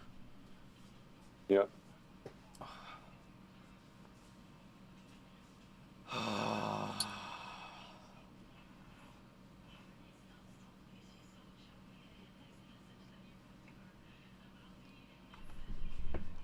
D Gaming says this is basically the Imaru situation. Correct. Let's see. Mahala says it's Alex Jones' birthday. Wish Alex Jones a happy 52nd birthday at Real Alex Jones. Any clip of that? I'm sure somebody here could find it. I'm assuming it's still on Campia's YouTube channel. This would have been around the time that Christian left Collider and did a live stream. It was a big live stream on Campia's channel, too. I'm sure somebody can find it. But yeah, hopefully somebody can find it. I'll play it if somebody finds it. JMNZZ450 said, fun fact, 4 years later, he became my tank commander. And when our platoon sergeant took some mortar shrapnel to the back with our, when our tent got hit, that guy became a platoon sergeant. I crushed a lot of cars. Bro, that is awesome right there. That is absolutely awesome. Hail to you. Hail to you. That's great.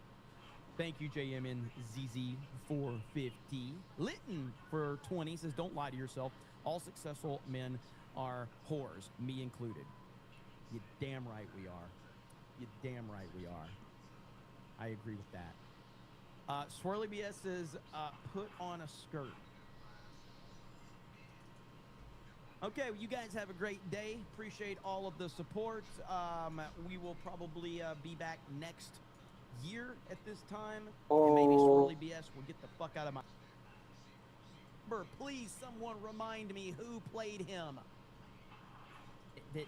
We have this much attention focused in on this thing, on this area. We have this much going on, and we have no answers. Fucking whatsoever. hell, man. Again, Breaking Guthrie. Fantastic writing this season, I must say. Major focus. Reports suggest that investigators were looking for something that was either hidden or discarded. Also of interest, doorbell camera footage. What did the neighbors' cameras see that night? Could the kidnapper be a neighbor? Can't rule anything out. Ever since Cash released a video of the suspect, law enforcement has received over 4,000 tips. The director says they're closing in. We have made substantial progress in these last 36, 48 hours thanks to the technical capabilities of the FBI and our partnerships.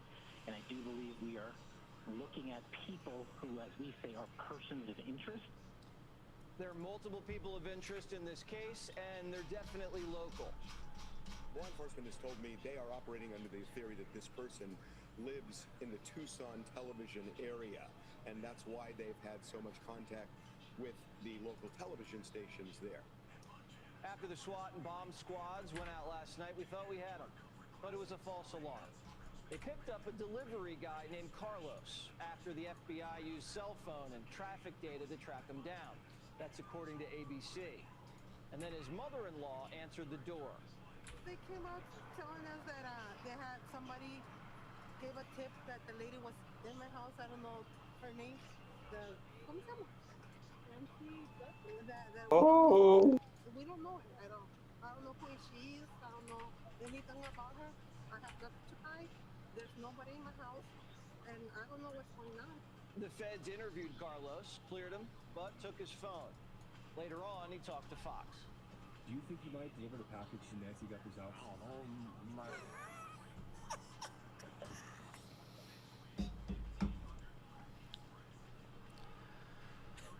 That is so fucking funny how he said that. And he talked to Fox. Do you think you might deliver the package to Nancy Guthry's house?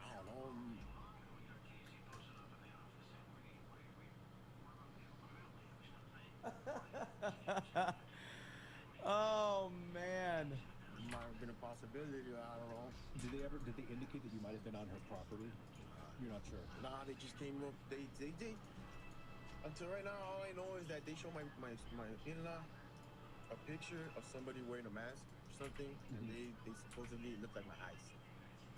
The FBI must have subpoenaed Amazon for drivers who delivered to Nancy's house and are running down the drivers that fit the description of the guy in the ski mask. I'm telling you right now, I know who did it. Tuco Salamanca did it. Just saying, they gotta know that they're working for you. Like they don't already know that? Are you saying that they're stupid? Nah, I'm just saying. Okay, so you're not saying that they're stupid. So I don't understand. Are you saying that I'm stupid? Is that it? Is that what you're doing? Tight. Oh, man. Investigators have to chase down every lead. They can't dismiss a tip, even if it sounds ludicrous. And things have gotten weird. Listen. We got kind of a bizarre letter, an email from somebody who says they know who the kidnapper is and that they have tried reaching Savannah's sister Annie and Savannah's brother to no avail. And they said they want 1 Bitcoin sent to a Bitcoin address that we have confirmed is active. It's a real Bitcoin address.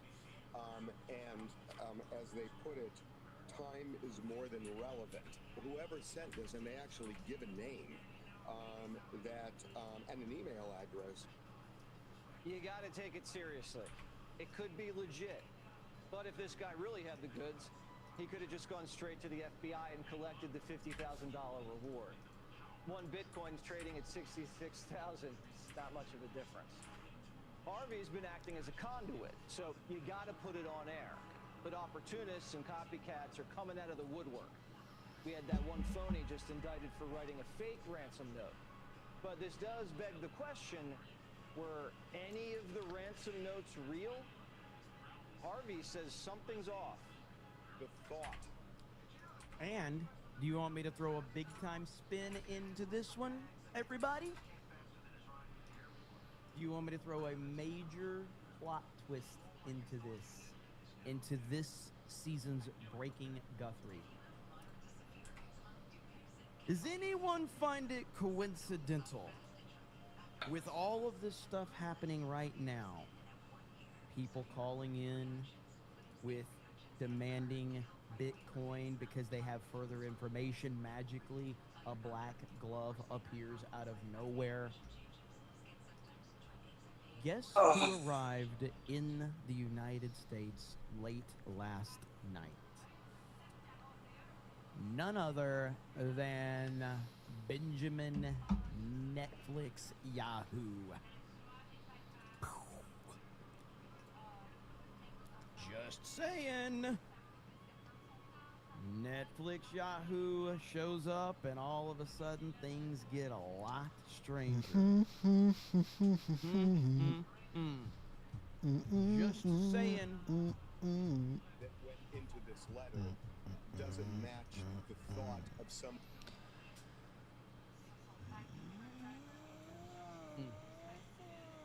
Seemed like a good dude to give me this information so I could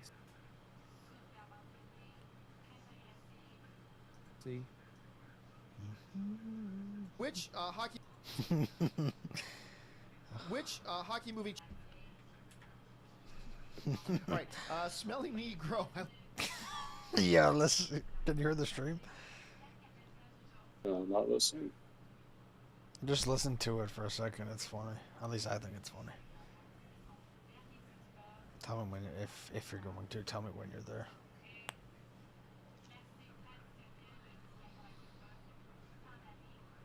Game right now.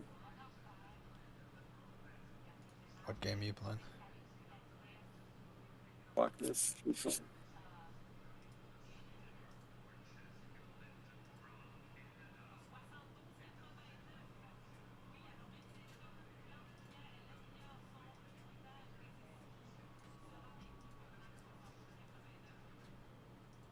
But I mean, Switchback 1980, Switch Mellengraph, ridiculous.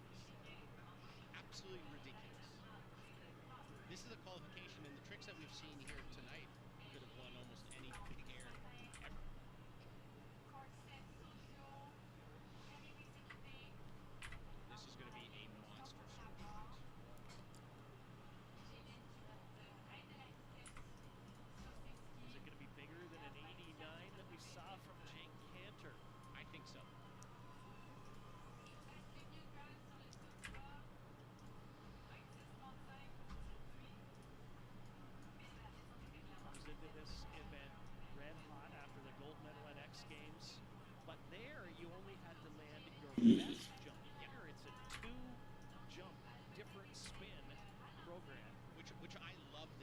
this exposes the snowboarders that are a little bit weaker on their switch backside or front side. Yep. First place. I agree. Switchback 1980. How could you not? 90.50, so inches ahead of Jake Cantor of the U.S. And what's scary is he's got his big rotation that he's a little bit better at coming up. One rider away from our first Canadian, Eli Bouchard. This is Ollie Martin, the 17-year-old from Walcott, Colorado. His first year on the U.S. team, so obviously his first Olympic Winter Games. Last year at the Calgary Snow Rodeo, he won the slopestyle, youngest man to win a slopestyle World Cup. So then they said we should put him on the national team.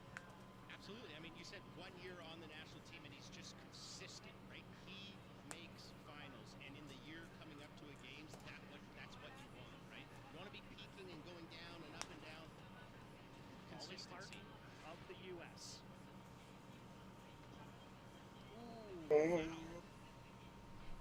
Our first slippage. We're 8 riders in, and we've seen our first real fall.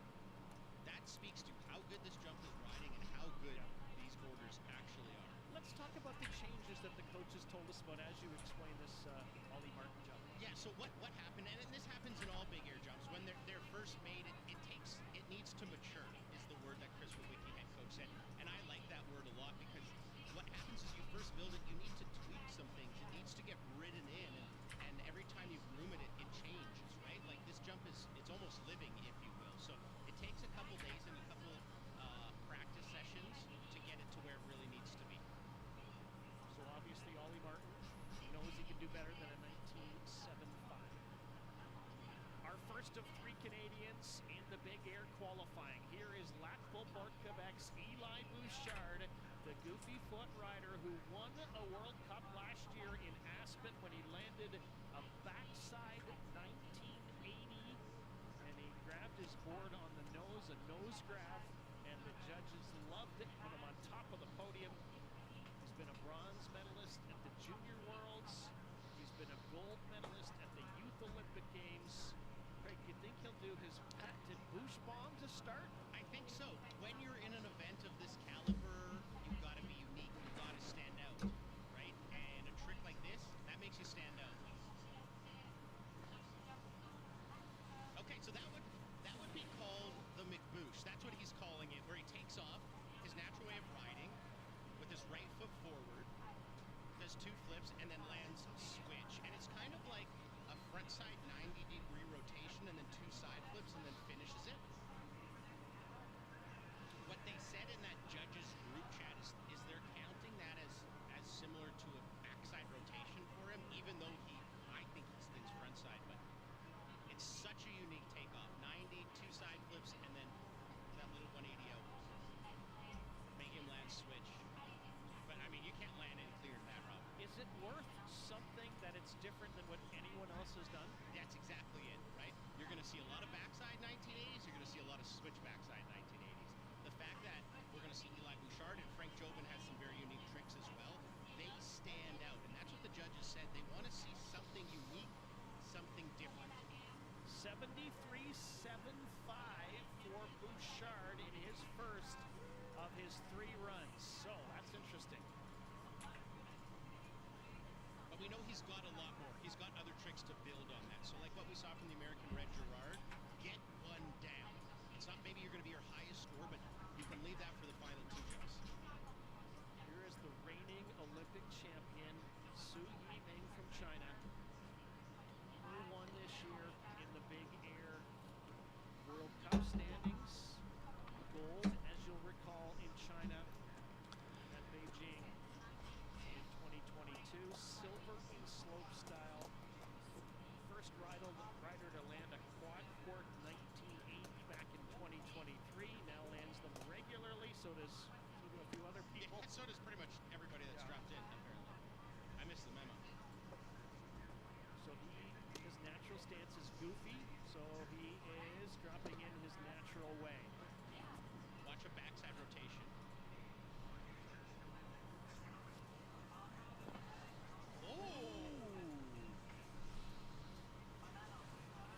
You notice he tucks his bib under his armpit right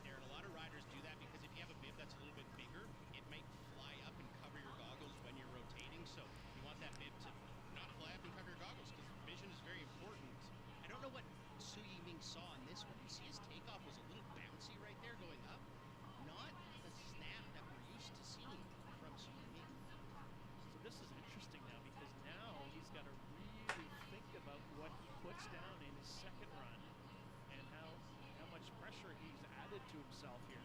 2 must makes for Su Yiming. He has to land his next 2 jumps, which, frankly, it's terrifying. Usually he is all smiles, but he looks pretty serious right here. For that score of 22.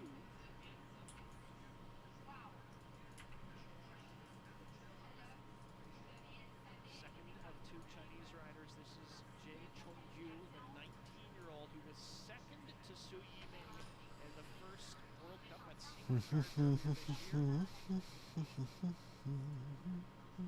got a backside 1980 to his credit. Also, he does that Todio that you talk about.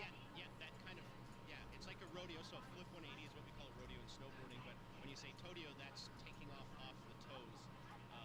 We see guys like Lance Royalton do those, as well as Frank Jobert has got a good one. But the Chinese, we don't get to see them often. They don't travel to a lot of World Cups, other than the ones that are in their nations. Jae Chong-yu in his first attempt. Interesting spin. Oh my good word. I think Chunyu might be as surprised as everybody watching this, because I don't think he thought he was going to land for a second. Ooh, yeah, look at that. Ooh, my heart's beating. Now watch this. He takes off with his right foot forward, and you mentioned that Todio, right?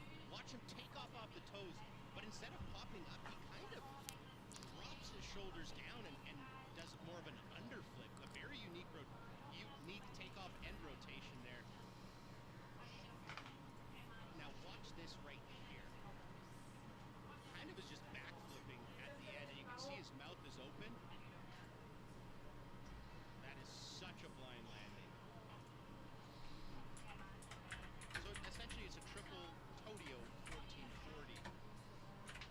Very, very far down the landing. His big air. I wonder how much the judges like this.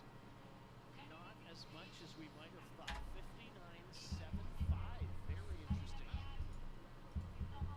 I would say this, maybe the style wasn't really there. That was kind of like a huck and pray a little bit. Yeah. Okay.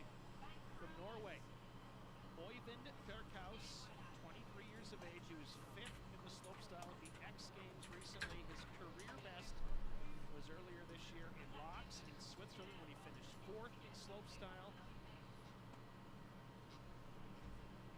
Making his Olympic debut right here. And this is the first rider to kind of reset for his start. Concentration for Kirkhouse, dropping in switch.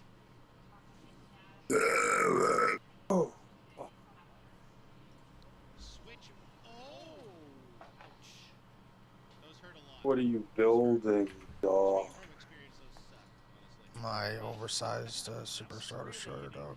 So what? That was a switch double Oh, that, but what part are you building?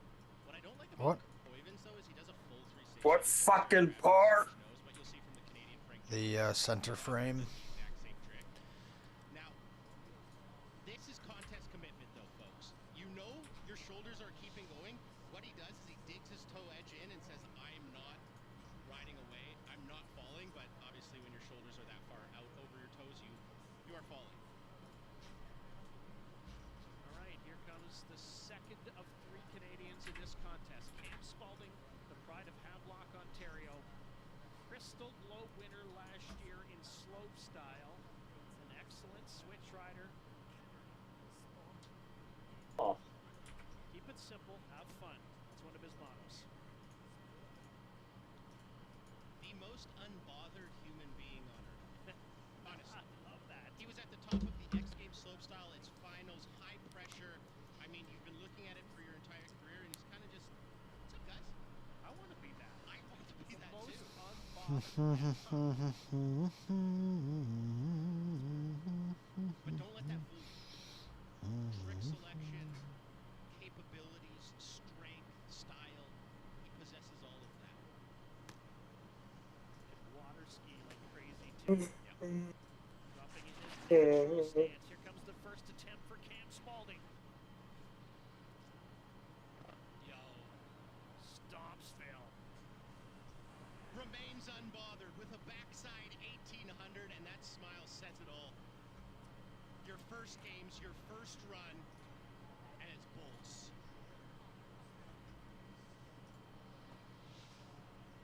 Look at this takeoff. Backside 1800, grabbing melon, front hand, heel edge, a little bit of a poke there you saw.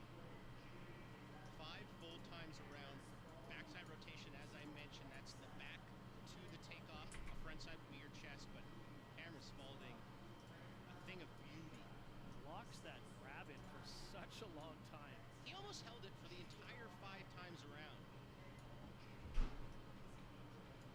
Still holding. So before the drink cart came down the aisle, he's locked in, and then after it passed, he was still locked. For the entire flight. The whole flight. Yeah. They said gate to gate. 82.75. Nice start for Cam Spaulding.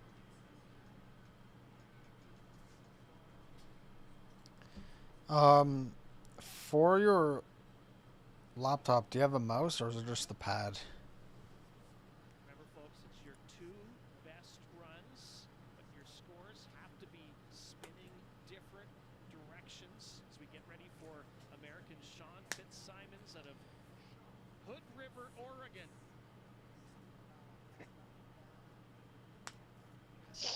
Maybe the season he would have liked. His best was 11th at locks. In the slopestyle, 16th at Steamboat in the Big Air. Why are you putting that piece there, dog? Sometimes you wonder, guys, Why not? prepare differently second time around, know when they want to peak, when they want to be at their best. Answer my fucking question, dog. I said, why the fuck not? Dog, you don't want that piece moving around, dog. Got it. Fitzsimons.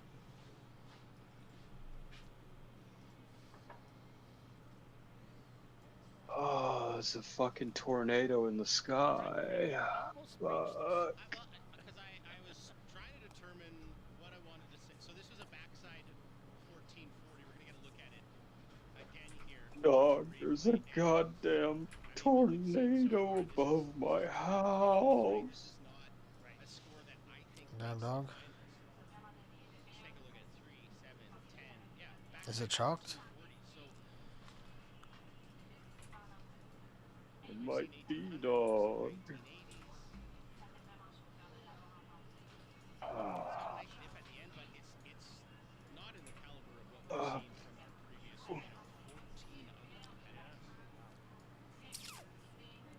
How's your back, dog? Nice. Do your exercises today, dog. Yeah.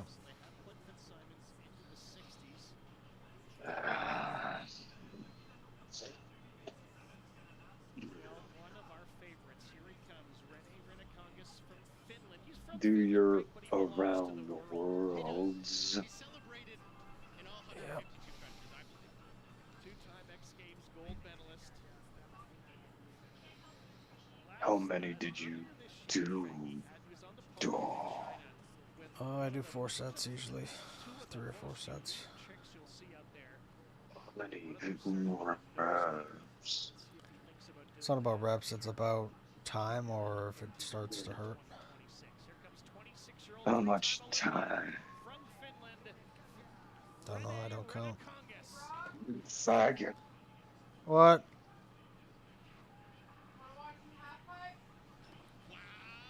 No, I'll just watch the replay. Not the cleanest landing, but one of my favorite tricks to watch. Replay. Oh. It's a replay of what? Olympic snowboarding.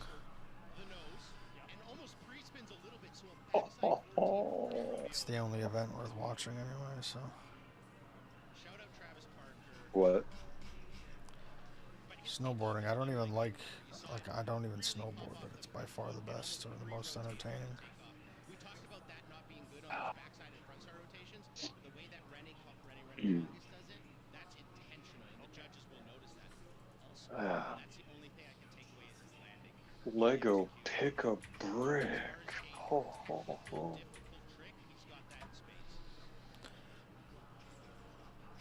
Check this guy out on YouTube, by the way, or anywhere else, Rennie Rinikongas. He just loves to snowboard, and he takes great joy in it. And doing it properly. He's got the playoff beard going here, too. Big hockey fan. We always talk about Canada-Finland matchups. 62. Whoa, I ain't ever seen a brick like that. Still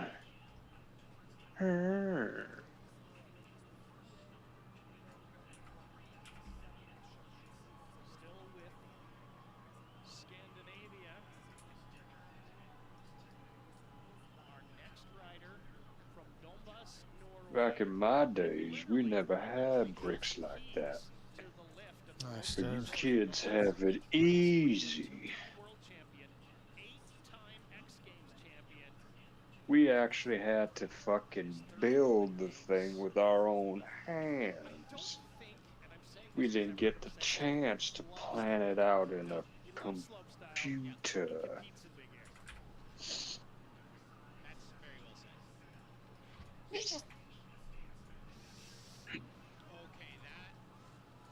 Man, this ain't for a fucking Star Destroyer, dude. You're building another gun. Nice, dude. It's fucking gay faggot doesn't even know what he's talking about. You're building another gun, dude. You're too fucking dyslexic to fucking stay focused on one project. Yeah, so what is this then? That's a fucking gun, dude. Nice. It's an arrowhead. So I'm building a bow. Yep.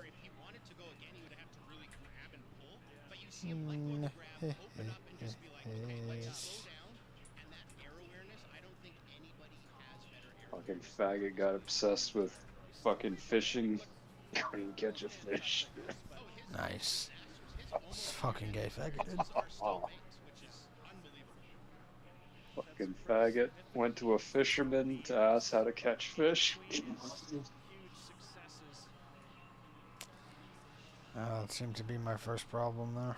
Still waiting for the score from the Norwegian superstar Marcus Cleveland.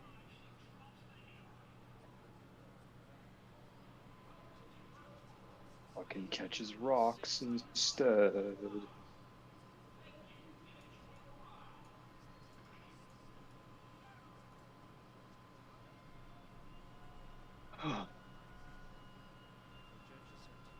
sweet. Well, they want to get it right. They really want to get it right, so they've got different angles to look at on the video.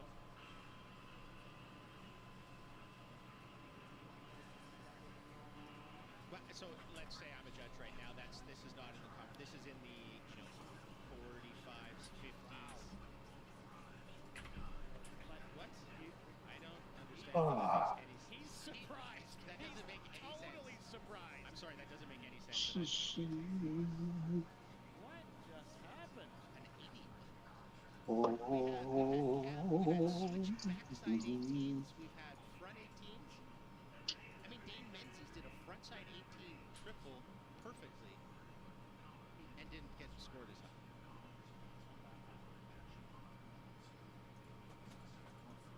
Okay, we move on.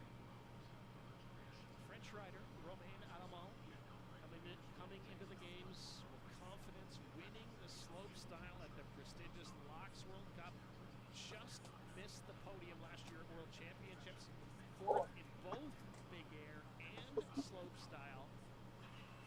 Has had success in Livigno before, winning silver at the Junior Worlds in Livigno in 2024. Here comes Alamand, dropping in his natural stance, left foot first. Oh, and just going down there. You mentioned that win in Locks at that World Cup.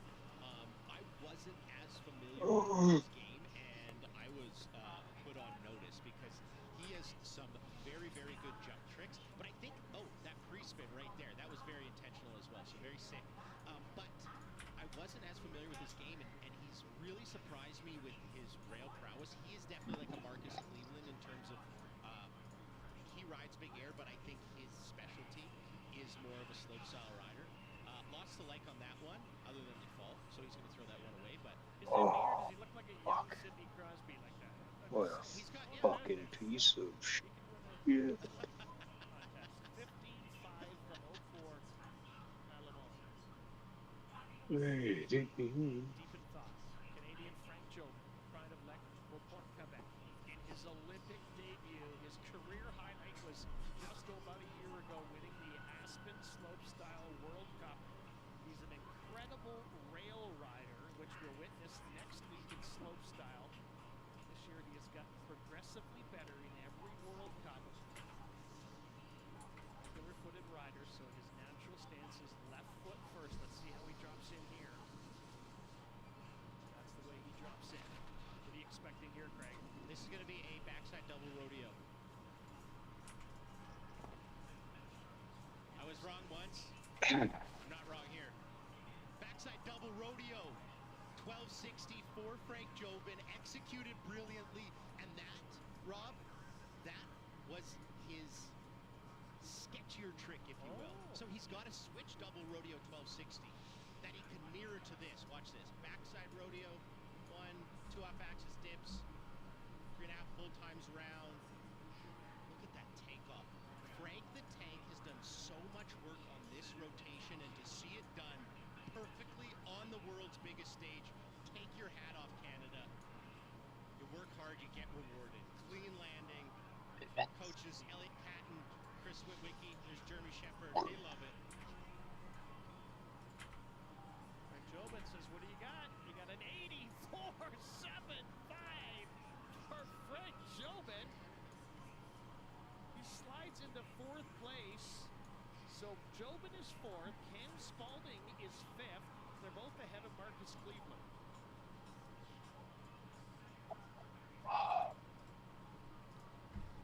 Maybe I was a little tough on Marcus's score, but an 81 for something that I thought was a little sketchy. I apologize. I don't know if Marcus is going to. He might hear about it later.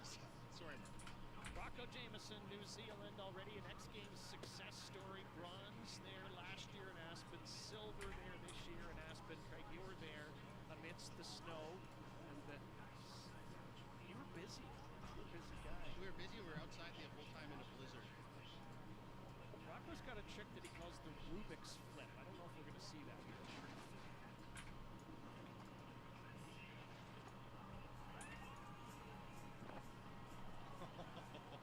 That was a perfectly executed backside 1800 from Rocco Jameson. And I'm going to speak from a place of I've been told to do that sometimes. I don't really like the nose grab where he twangs it up to his ear.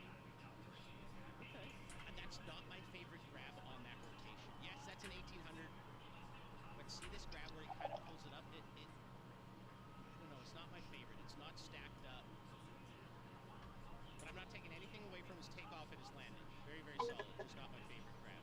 We'll see what the judges think of it. It was a perfect 1800. 5 full times around. That's great, but I was speaking from a place of high. And what they do with the judges' scores, by the way, they drop the highest and the lowest. So if someone like Craig had a 40 and someone else had a 100, those two would be dropped off, and you'd get the middle scores. But usually they're all pretty close to each other. Coached by his dad, Aaron, former pro snowboarder. In fact, both his parents, former pro snowboarders. Oh, man. There you go, 82 for Rocco Jameson. He slides into 6th place.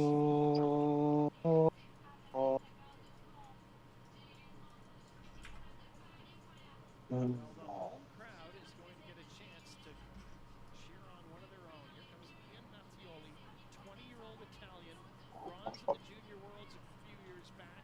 You apologize to your dad, dog. Podium results all in big air. Craig, Oh. this guy can spin and spin and Nice. spin. He landed a switch backside 1980 earlier this season. Also likes to switch up his grabs mid-trick. See what he does here. He is dropping in switch. Mattioli from Italy.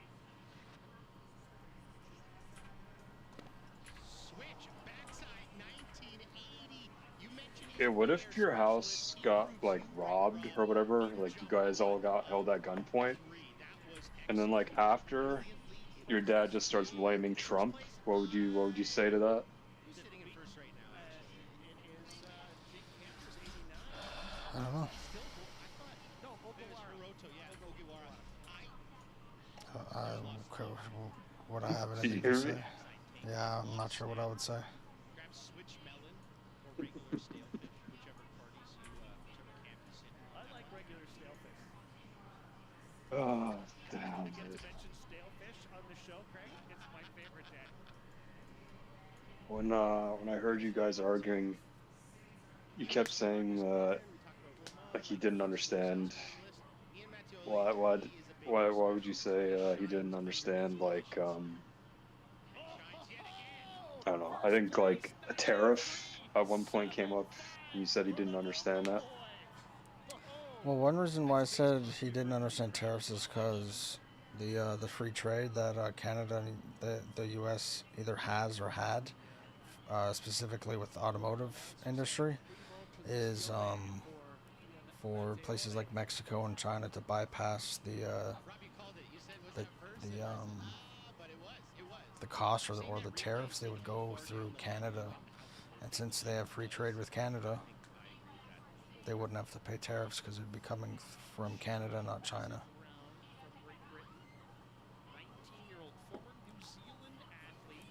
Another reason is places like Germany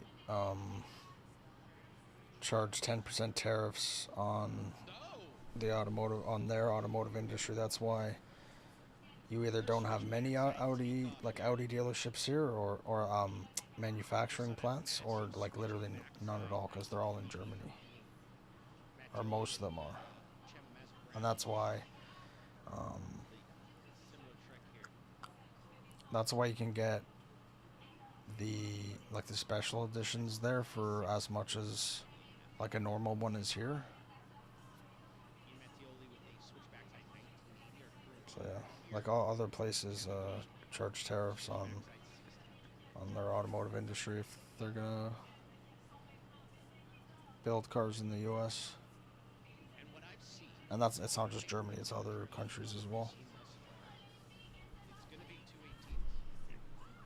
It's going to be 218s or, you know, the two double rodeos or something like that, I think, to crack it. And I don't know how much it is. I can't remember the numbers, but like the reason why you don't see American cars in Europe and stuff, at least like a lot, isn't only because like the quality is bad right now, because the quality wasn't that bad 20 years ago, at least like in a relative sense, but it's because tariffs basically.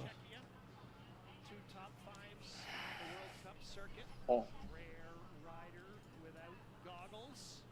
And like I told them, they So if you're a goggle think like to be sponsored, right? can't remember how much it was, but it was like I'm pretty sure it was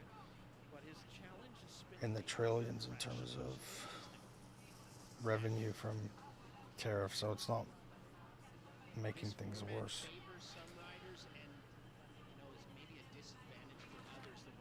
So I think even in like the 1800s, the reason why the U.S. was so prosperous was because they charged tariffs.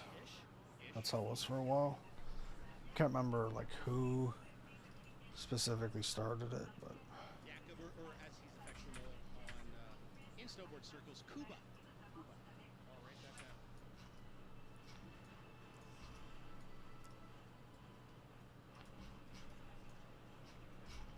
That's a double grab, tail grab. He's really tweaking out that board. Yep. Now that's different than tweaking it up to your ear. I think so. With the double grab, that's a much harder, right? Yeah. So what happened was everybody wants to do big spins, right? But you still have to have style. So sometimes people lose the style on those big spins by just grabbing and just kind of making it look like aerial skiing, and it shouldn't look like that. Jonas from Czechia waiting his first round score.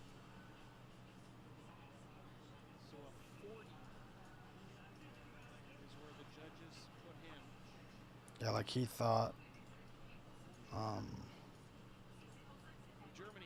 like months ago that the tariffs would be bad for them, and it hasn't been bad for them at all.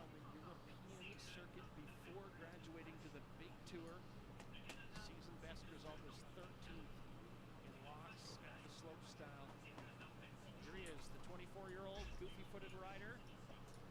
And he is... He's like this out there. Dropping in natural.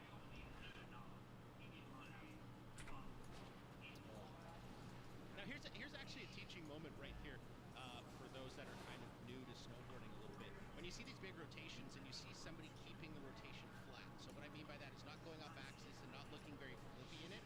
It's really hard to stop that rotation, right? So see how flat Noah Victor is when he rotates this? Watch him on this landing. It's going to be almost impossible to stop his shoulders from keeping going.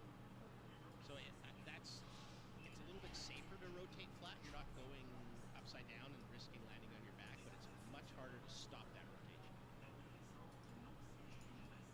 We'll get 2 more kicks at the can. From China. Also, one thing that almost no one talks about is they don't actually hate the tariffs, because if they did, then they would have been mad that Biden kept on most of the tariffs. This year it's been tougher. No better than 14th in his 4 But no one cared. this season for Yang Wenlong. Absolutely no one cared.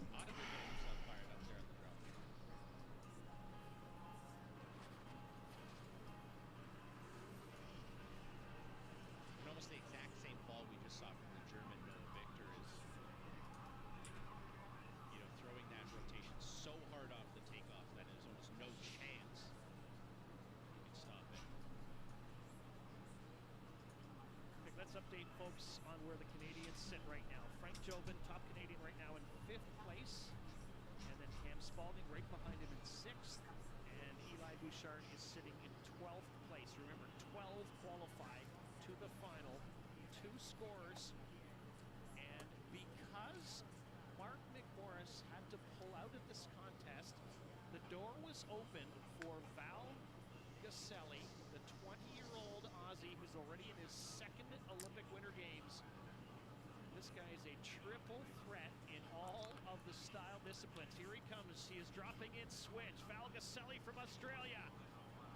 Oh, and similar to what we saw from the Czechia border, Kuba, with that double tail grab. Val doing the double tail grab, but on a backside rotation. And you may be sitting at home. You mentioned he got in because Mark McMorris was not able to. The reason he got to board is he was already here and competing in pipe. Right. So it's not like Team Canada. Yeah, Drew Smith actually would have been Team Canada's alternate, I believe. But once Mark dropped in for practice, or the entire Canadian roster dropped in for practice, they can't use an alternate there. So this is stylish. It is stylish. Ooh, and he rides a big, stiff snowboard, and I think that's what saved him on the landing there. Look at that image. It's beautiful. What about a cartwheel? What? Nice.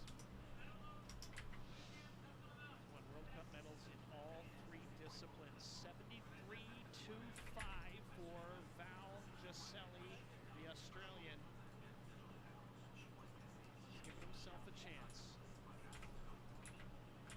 Germany's Clemens Mielauer competing in his 3rd Olympic Winter Games. 2 World Cup podiums in his career, both in big air. I'm not going to lie, they were both a while ago, but he's a guy who's just always in the thick of the snowboard, film scene and everything. He does it all. Regular footed rider. This is his natural way of dropping in. Yo, Clemens almost went out the front, but does well to save it. Backside 18 with the nose grab right there.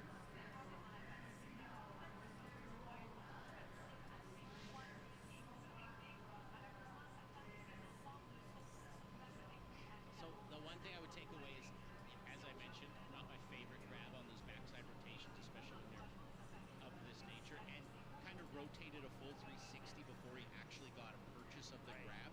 We saw Canadian Cam Spaulding when he did his back 18.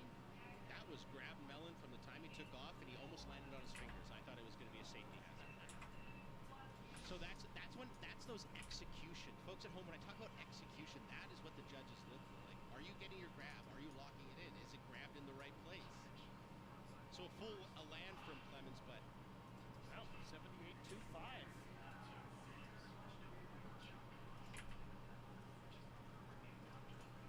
Well, this gentleman was on the podium at the Olympic Games in Beijing 4 years ago. Mons Roisland, he's an Olympic and World Championship big air medalist. He is a 6-time X Games medalist.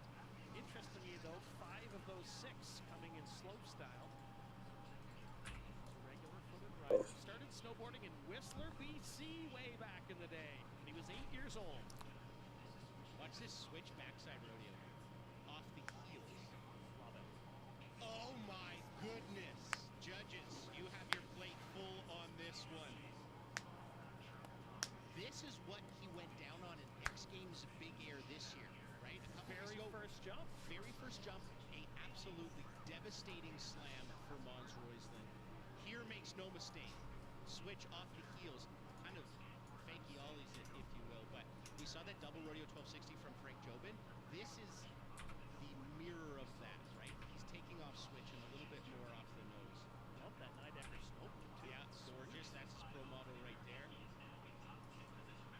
So that was 12 days ago, Greg, and that was a terrible crash. Yeah, it was bad. And he only did one jump. That was it. He packed it in for the rest of the night. Yeah.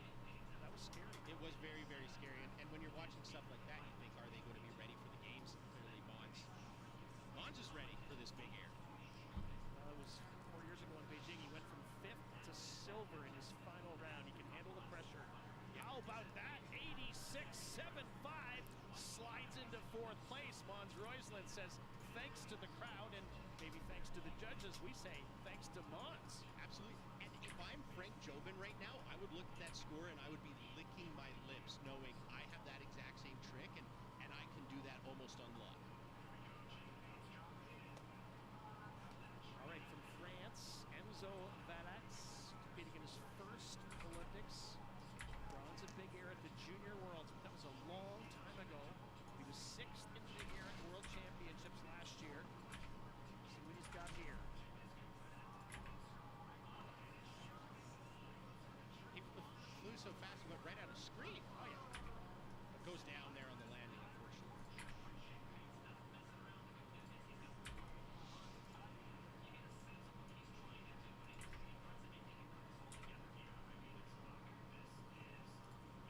Oh. Enzo's got a couple more kicks in the can. He scores a 12.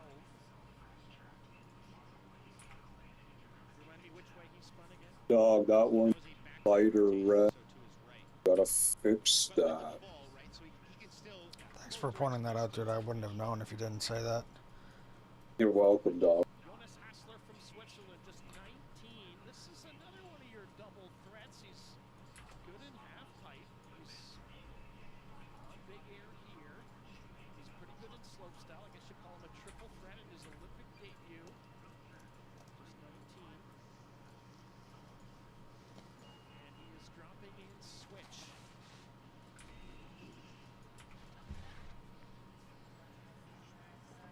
Switch backside 16. He is visibly fired up. So 3.5 full times round, takes off switch, back to the takeoff. That makes it a switch backside 16-20. Are you comfortable knowing that this will never be made in real life?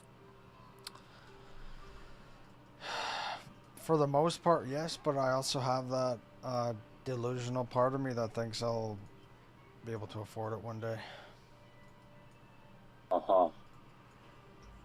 And I admit Interesting. I admit it's delusional, but I still have that part of me.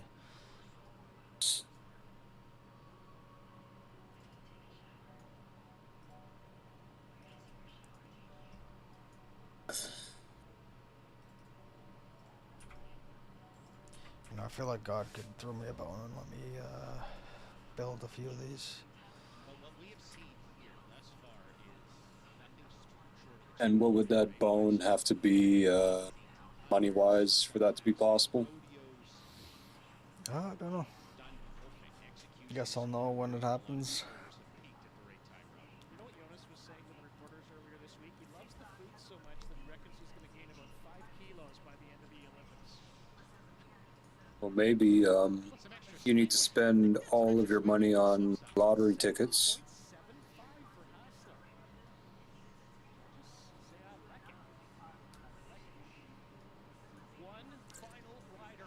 Well, I've heard that people have sold their house before and still didn't win, so I feel like if I did that, I'd probably somehow even do worse than not winning it. If that even makes any sense.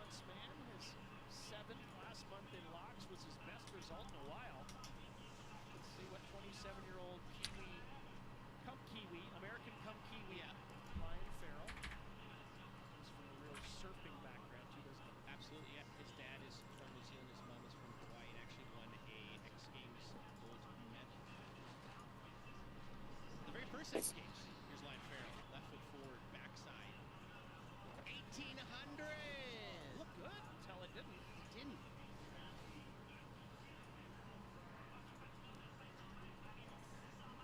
Lion is one of the funniest, the most charismatic holders you will ever meet. Gonna throw that one away, but it all looked really good, as you said, Rob. Double nose grab. Whoa. 1, 2. Maybe just a little back foot heavy on the landing. Guess he makes his own landing, but when you're going that far down, high impact.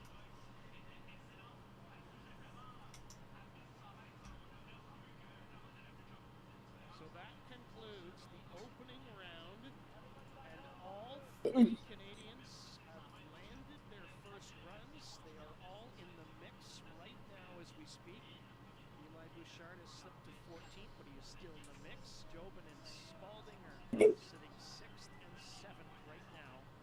Second and third runs still to come.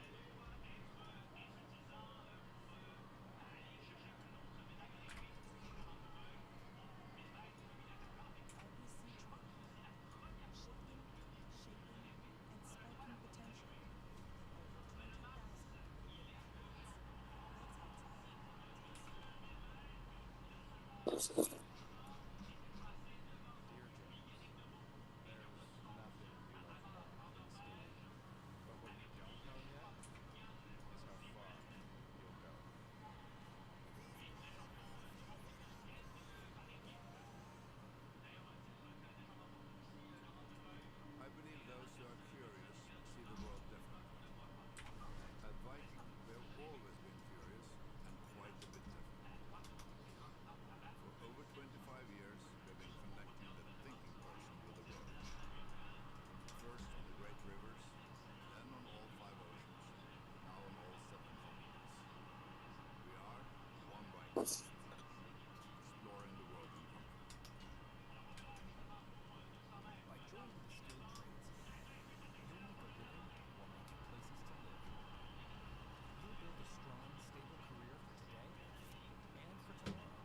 Plus, with over 140 skilled trades to choose from, there's more opportunity than ever to build a bright future for all of us. Building stronger Canadians right here at home. That's how we protect Ontario.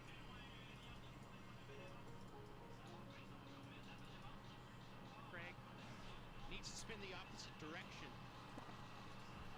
Wow. I think he just punched his ticket to the final. Switch backside 16-20 from Jake Cantor right there. Now Jake is in a great position, as you mentioned. This format, I don't even look at the top 12 until run 2 starts. Right. Because you need to land 2. It doesn't matter how good you have for 1 jump score, you need to land 2, and that's what Jake Cantor does right there. Switch backside, puts it down. Coaches love it. Jake Cantor said earlier this week, pressure is a privilege. I'm so lucky to be in this position, to be here, rep representing the U.S.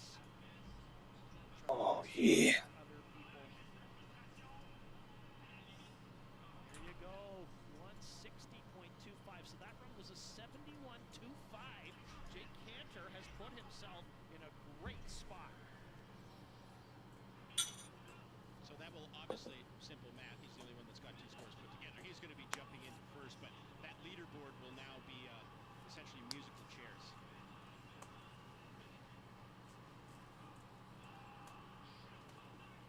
Right, here we go with our second rider from Japan, Kira Kimura, 21-year-old Olympic rookie. If you're from Horseshoe Resort in Ontario, you think, hey, that name sounds familiar. That's because he won a big air and a slopestyle at Horseshoe just a couple years ago. Here he comes, his second round attempt. And a make. Say, Greg, he put himself in a good spot as well. Oh, absolutely. I've talked about it already. I thought there was going to be a lot more falls kind of in this big air, but like Jake Cantor, he goes switch backside.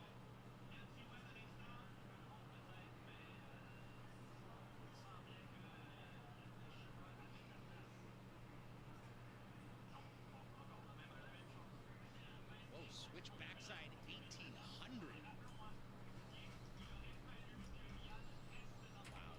So the top score Cantor's was a 160.25.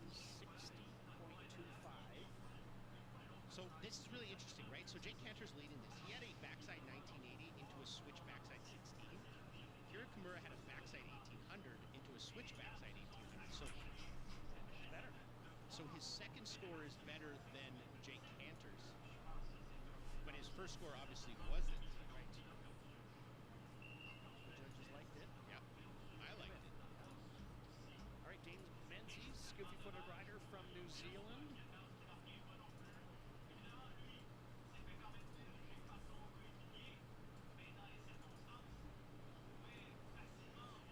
All right, he was 5th in the big air in Beijing back in December, where he landed both 1800s and a 1960. Spun frontside in run 1, is going to spin backside in run 2. I think he goes backside 18. Stopped. And I think slightly underscored on his first jump with a 77. That's my opinion. But I don't think you can do a backside 1800 better than that. Look at that takeoff. Kids at home, take notes. He's going straight. He's not pre-spinning. He's not bent at the hips. Straight off, pops up. And goes to that third line. That is a thing of beauty. And like the Canadian cam The fuck is this thing? grab, front hand, heel edge, held Oh. almost the entirety of the way around. It's a hanger for a starter shooter. Oh, he's already claiming before he's maybe a foot in the air. He knows it's over. He does. He's so chill. Menzies just waiting for it to become official. This is going to be a big score, methinks. How about an 86.25? There's your new leader. So he's at 164 now. Pretty cool, dog. Now it starts to get, we talked about this with the coaches this week, Craig, about you're going to have your calculator app on your phone working at full speed. Ryoma Kimata from Japan, the reigning world champion in big air at Switzerland last year. His first Olympic Winter Games, the 23-year-old. 7 World Cup podium results. He is dropping in switch. Switch backside. Switch backside 16-20. So, in the words of Drake, all hits, no misses. That's for the married folks. Ryoma, again, his first jump, it was a 1980, but it was a little sketchy, right? He had some hands down. Here, this switch backside 16-20, done very well. But remember, you don't need to win the qualifier. You just have to be top 12. And having 2 scores on the books, that's huge. These first 4 riders, Greg, they have taken all of the pressure, I think, basically off of themselves. So and well put it said. on their competitors. And if they they do need to have a big third round jump, well, so be it. Yes, they have the advantage now. You get to sit back and watch. Dude, like, it's so dumb.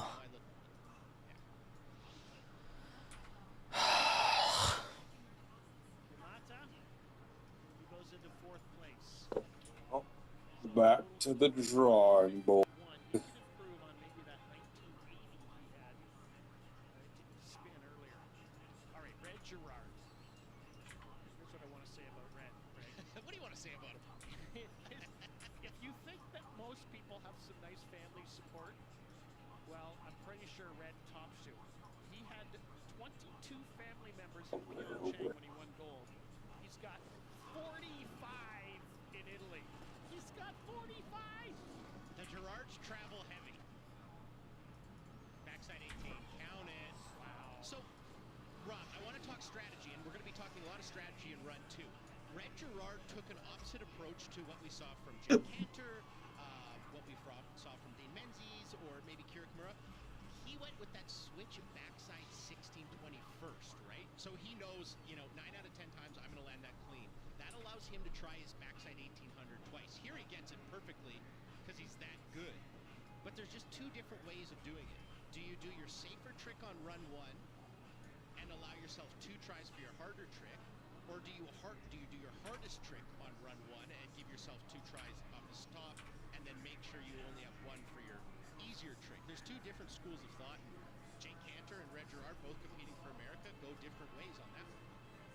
You know what I think humbles Red a little bit? Is that his sister Tegan is a bigger star than he is. And she's a food blogger. Yeah. 154.25, so Red slides into 4th place. They gave him an 83.5 for that. Yeah, his sister, Half-Baked Harvest. I've made a couple recipes, not as good as she makes them. We have Very talented family. We have several of the recipe books in our house, I'm not gonna lie. And this guy's fun to watch. Taiga Asagawa. He landed a cab 1800 in his first round for an 85. So he sets himself up well. X Games Big Air champion, world champion. Here he comes, Asagawa from Japan. I saw that from a mile away. I'm so sorry, Rob. I was breathless because I know he's going for a frontside 1800. So he did a cab 1800 in run 1. That switch takeoff 5 full times around. He wanted to mirror it with a frontside 1800. But did not get the snap. Did not get the rotation. And Taiga Hasagawa, he is 100% commitment 100% of the time.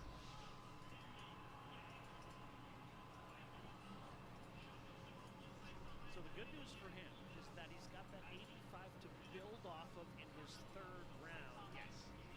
But he's got to land his 3rd round jump. Hiroto, likes to be called Hiroto Ogawara, gold at X Games just 2 weeks ago. Gold at X Games last year, 3-time World Cup winner. What else do you want me to say, Greg? I got a whole resume. I could listen to you talk all day, Rob. It's an absolute pleasure to be in this booth. Said whatever. Except you.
good riders. Here comes Martin.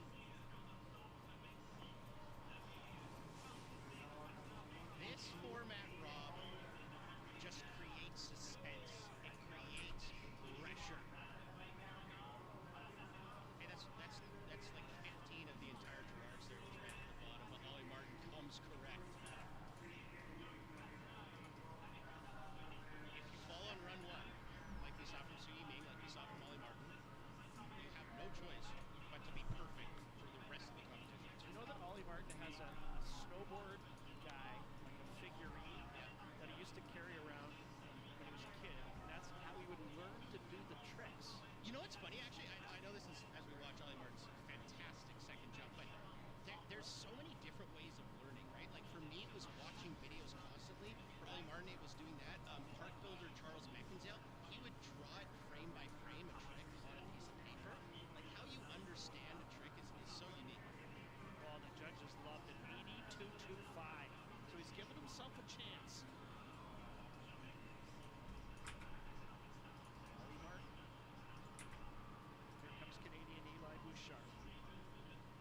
Remember, he won that World Cup last year in Aspen. 50-foot rider. His first round score is Mick Boost. Mick Boost. Mick Boost. Yeah. Was a 73.75. His natural stance is right foot first, so he's a goofy foot rider. Let's see how he comes in here. That way, or yeah, that way.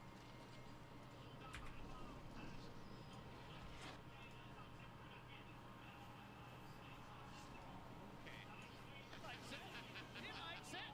He says, "Hey, Canada, stand up." So what's super interesting, and we talked about this judges group chat, because there's a couple of these tricks, like the McBoosh that Eli Bouchard does, where they had to differentiate, okay, what direction are we going to call that?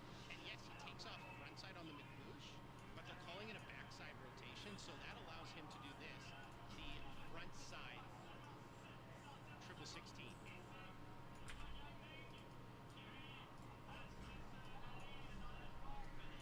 Takes off right foot forward, lands left foot forward. Sam Weston right there, one of the Team Canada coaches. He likes it. So does Eli Bouchard. 2 makes for the young Canadian. 79, 152.75. Remember that number. Trying to get to the final with your 2 best scores. You got to spin in different directions. He's established he can do that. 79, solid score for Eli Bouchard. This could be one of the biggest upsets of the games if this is not made. Su Yiming, the reigning Olympic champion, absolutely must stop the landing on this jump, and it's got to be good. He crashed in his first round. He has got a huge bag of tricks. Now the pressure is on. Su Yiming from China. Got it. And that's when it became personal. In the words of Michael Jordan. I don't know if you watched that doc, but he says that like 4 or 5 times. And Su Yiming feels the same way. That's when it became personal. That's why he is one of the favorites every single time he straps in. Pressure is half off, but not all the way off. Well said, Rob. That's 1 score for Su Yiming. The backside, 1800. 1 small step for Su, 1 jump. I was really excited to see how you landed that plane.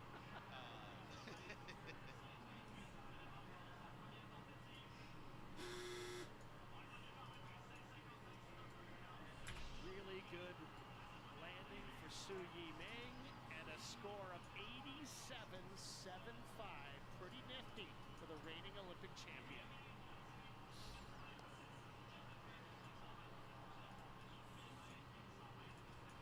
Greg, I can't believe I just used the word nifty on the air, but I did.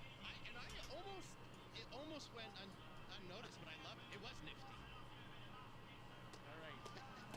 Gay Chung Yu trying to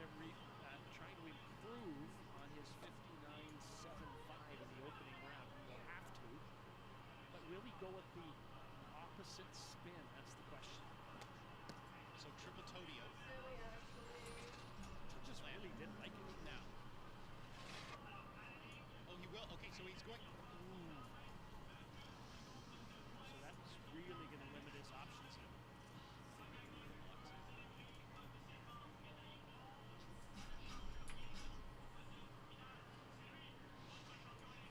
It is firm. It is cold. You can hear it. That is not fun.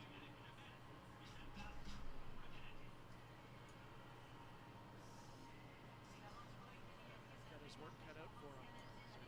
He'll have to be in the 90s to have a chance to advance.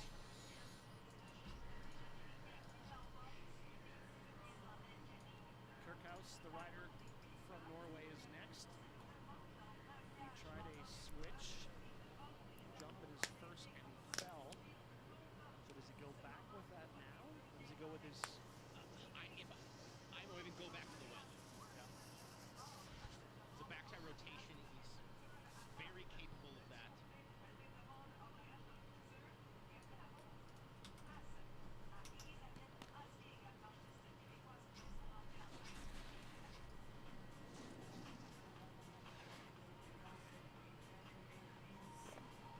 There we go. Sorry, it was a switch backside double rodeo, or switch backside rodeo 12. On run one that he fell in. Makes no mistake in run two. So he is back in the conversation of cracking that top 12. Remember, this is the qualifier. Cutting 30 down to 12. 3 runs. Your best 2 scores combined. You have to spin opposite ways. And Oyvind Kirkenes, Norway, comes correct. That switch double rodeo 12. We saw that from countryman Mons Roisland. He put that down for a huge score. We saw a regular backside rodeo, double rodeo 12 from Canadian Frank Jobin. That was a very big score as well. So that leads me to believe this will be up in contention.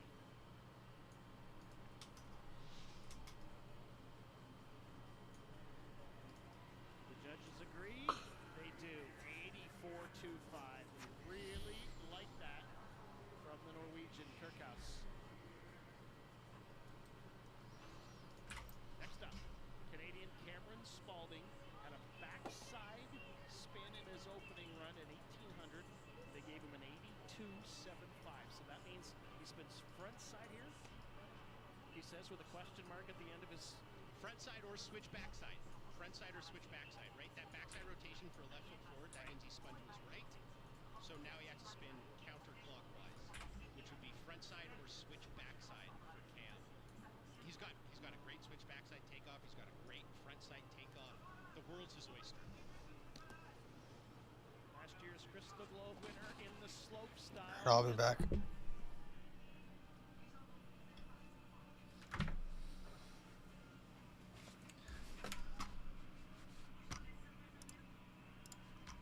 Thank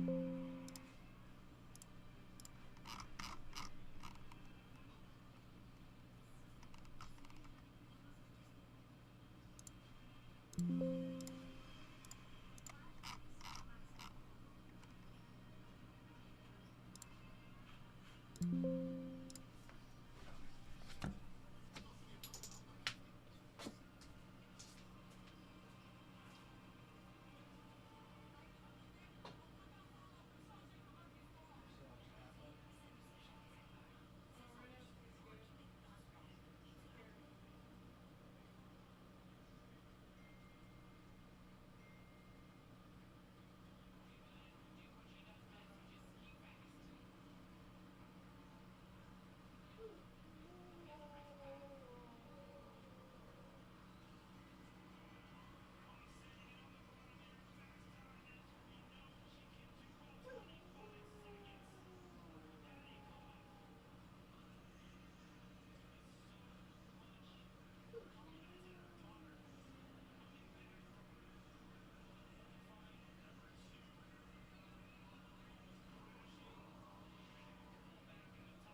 Oh. Big air. Here comes Cameron Spalding.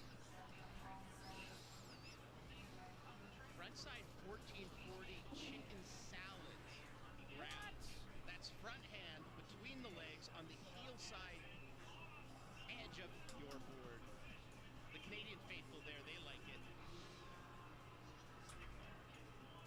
What makes this chicken salad? So front hand on the heel edge of your board between your legs. Yep. So a very unique grab. All of a sudden, I'm hungry, Craig, but this looks solid. Will it be enough?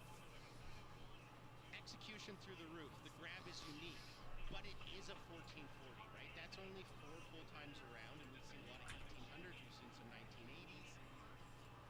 Elliot Catton, Team Canada coach, he likes it.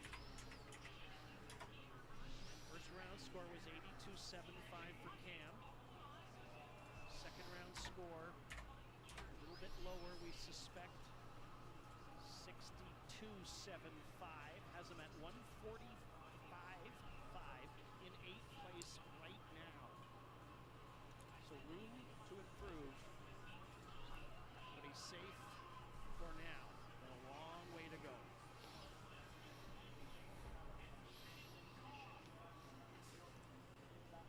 Up next, American Sean Fitzsimons out of Oregon, coming back from injury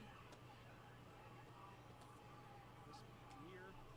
So it's been a bit of a tough ride for him, but he is at the Olympic Games.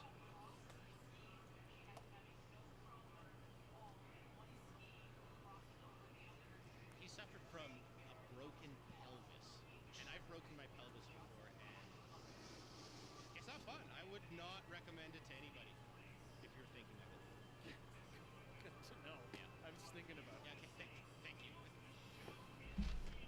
All right, Fitzsimons had a 60 in his opening round jump. This is a unique kind of spin. Yeah, frontside triple cork 1440. So what we saw from Cam Spalding with that frontside 1440 chicken salad, he kept his a little bit flatter, where Sean Fitzsimons of the US of A, high risk with the triple. He goes very upside down on this frontside rotation. Here's a good look at it. So instead of keeping it flat, he goes very, very off kilter. 3 separate times, grabbing the nose. Execution. Very nice.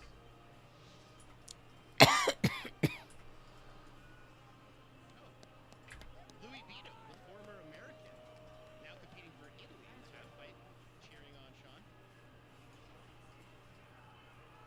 Simon's trying to build on his score of 60 in the first run with his backside spin. This is that front side,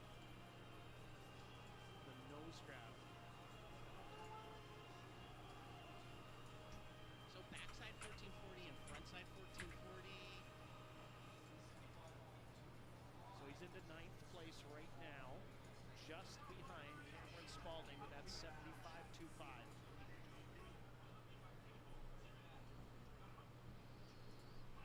Renekongas scored a 62.75 in his first run. He knows he's going to need a higher score to try to get to the finals. What? Snowboarding, right there. Positive. Glass is half full. Well said. You say impossible, I'm hearing I'm possible. That's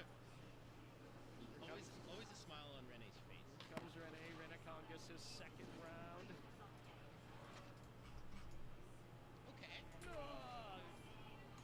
So he tried the backside rodeo 1440 in run 1. It wasn't super clean. What he does is he goes back to it and says, let's try to clean it up. But I don't think he does. I think this is going to be a lower score than his first one. That means in his third jump, he has to do a completely different trick and has to just live with that first run score.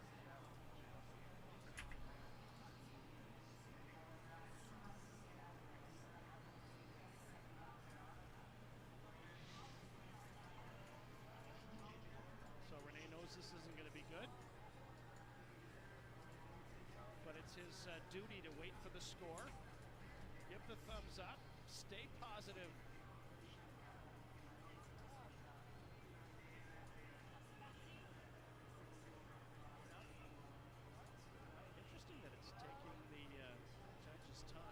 somebody say you're not out of it. Yeah, I don't know who he's talking to, but I mean, he's not.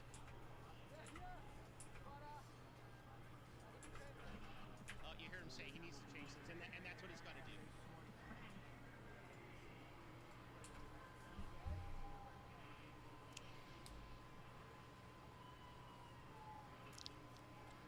Renee won an event called the Knuckle Hawk just a few weeks ago, or less than 2 weeks ago at the X Games. Which is essentially a big air competition with no jump. It's just Small landing. air. Yeah. So his first run score. So the DNI does not improve on his first run attempt. Marcus Cleveland had a fascinating result in his opening run. Ended up with an 81.75, and it had one snowboard expert who sits in this booth. There's only one expert in the booth, you. That's two experts, but I was baffled. I'm going to raise my hand right now. I was baffled by that score. Remind us what it was, the jump. It was a double, it was a frontside double todio. But we know he's got a triple todio, which I almost thought he was going to do, and I think he's going to go back. He's going to go backside. Very, very solid. Looked like a switch or a backside 1620.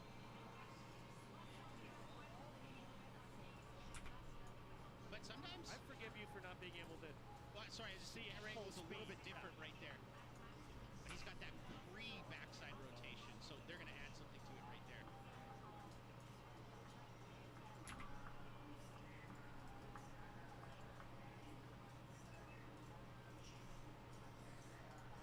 Well, if you just joined us, Marcus is a 2-time world champion, an 8-time X Games champion.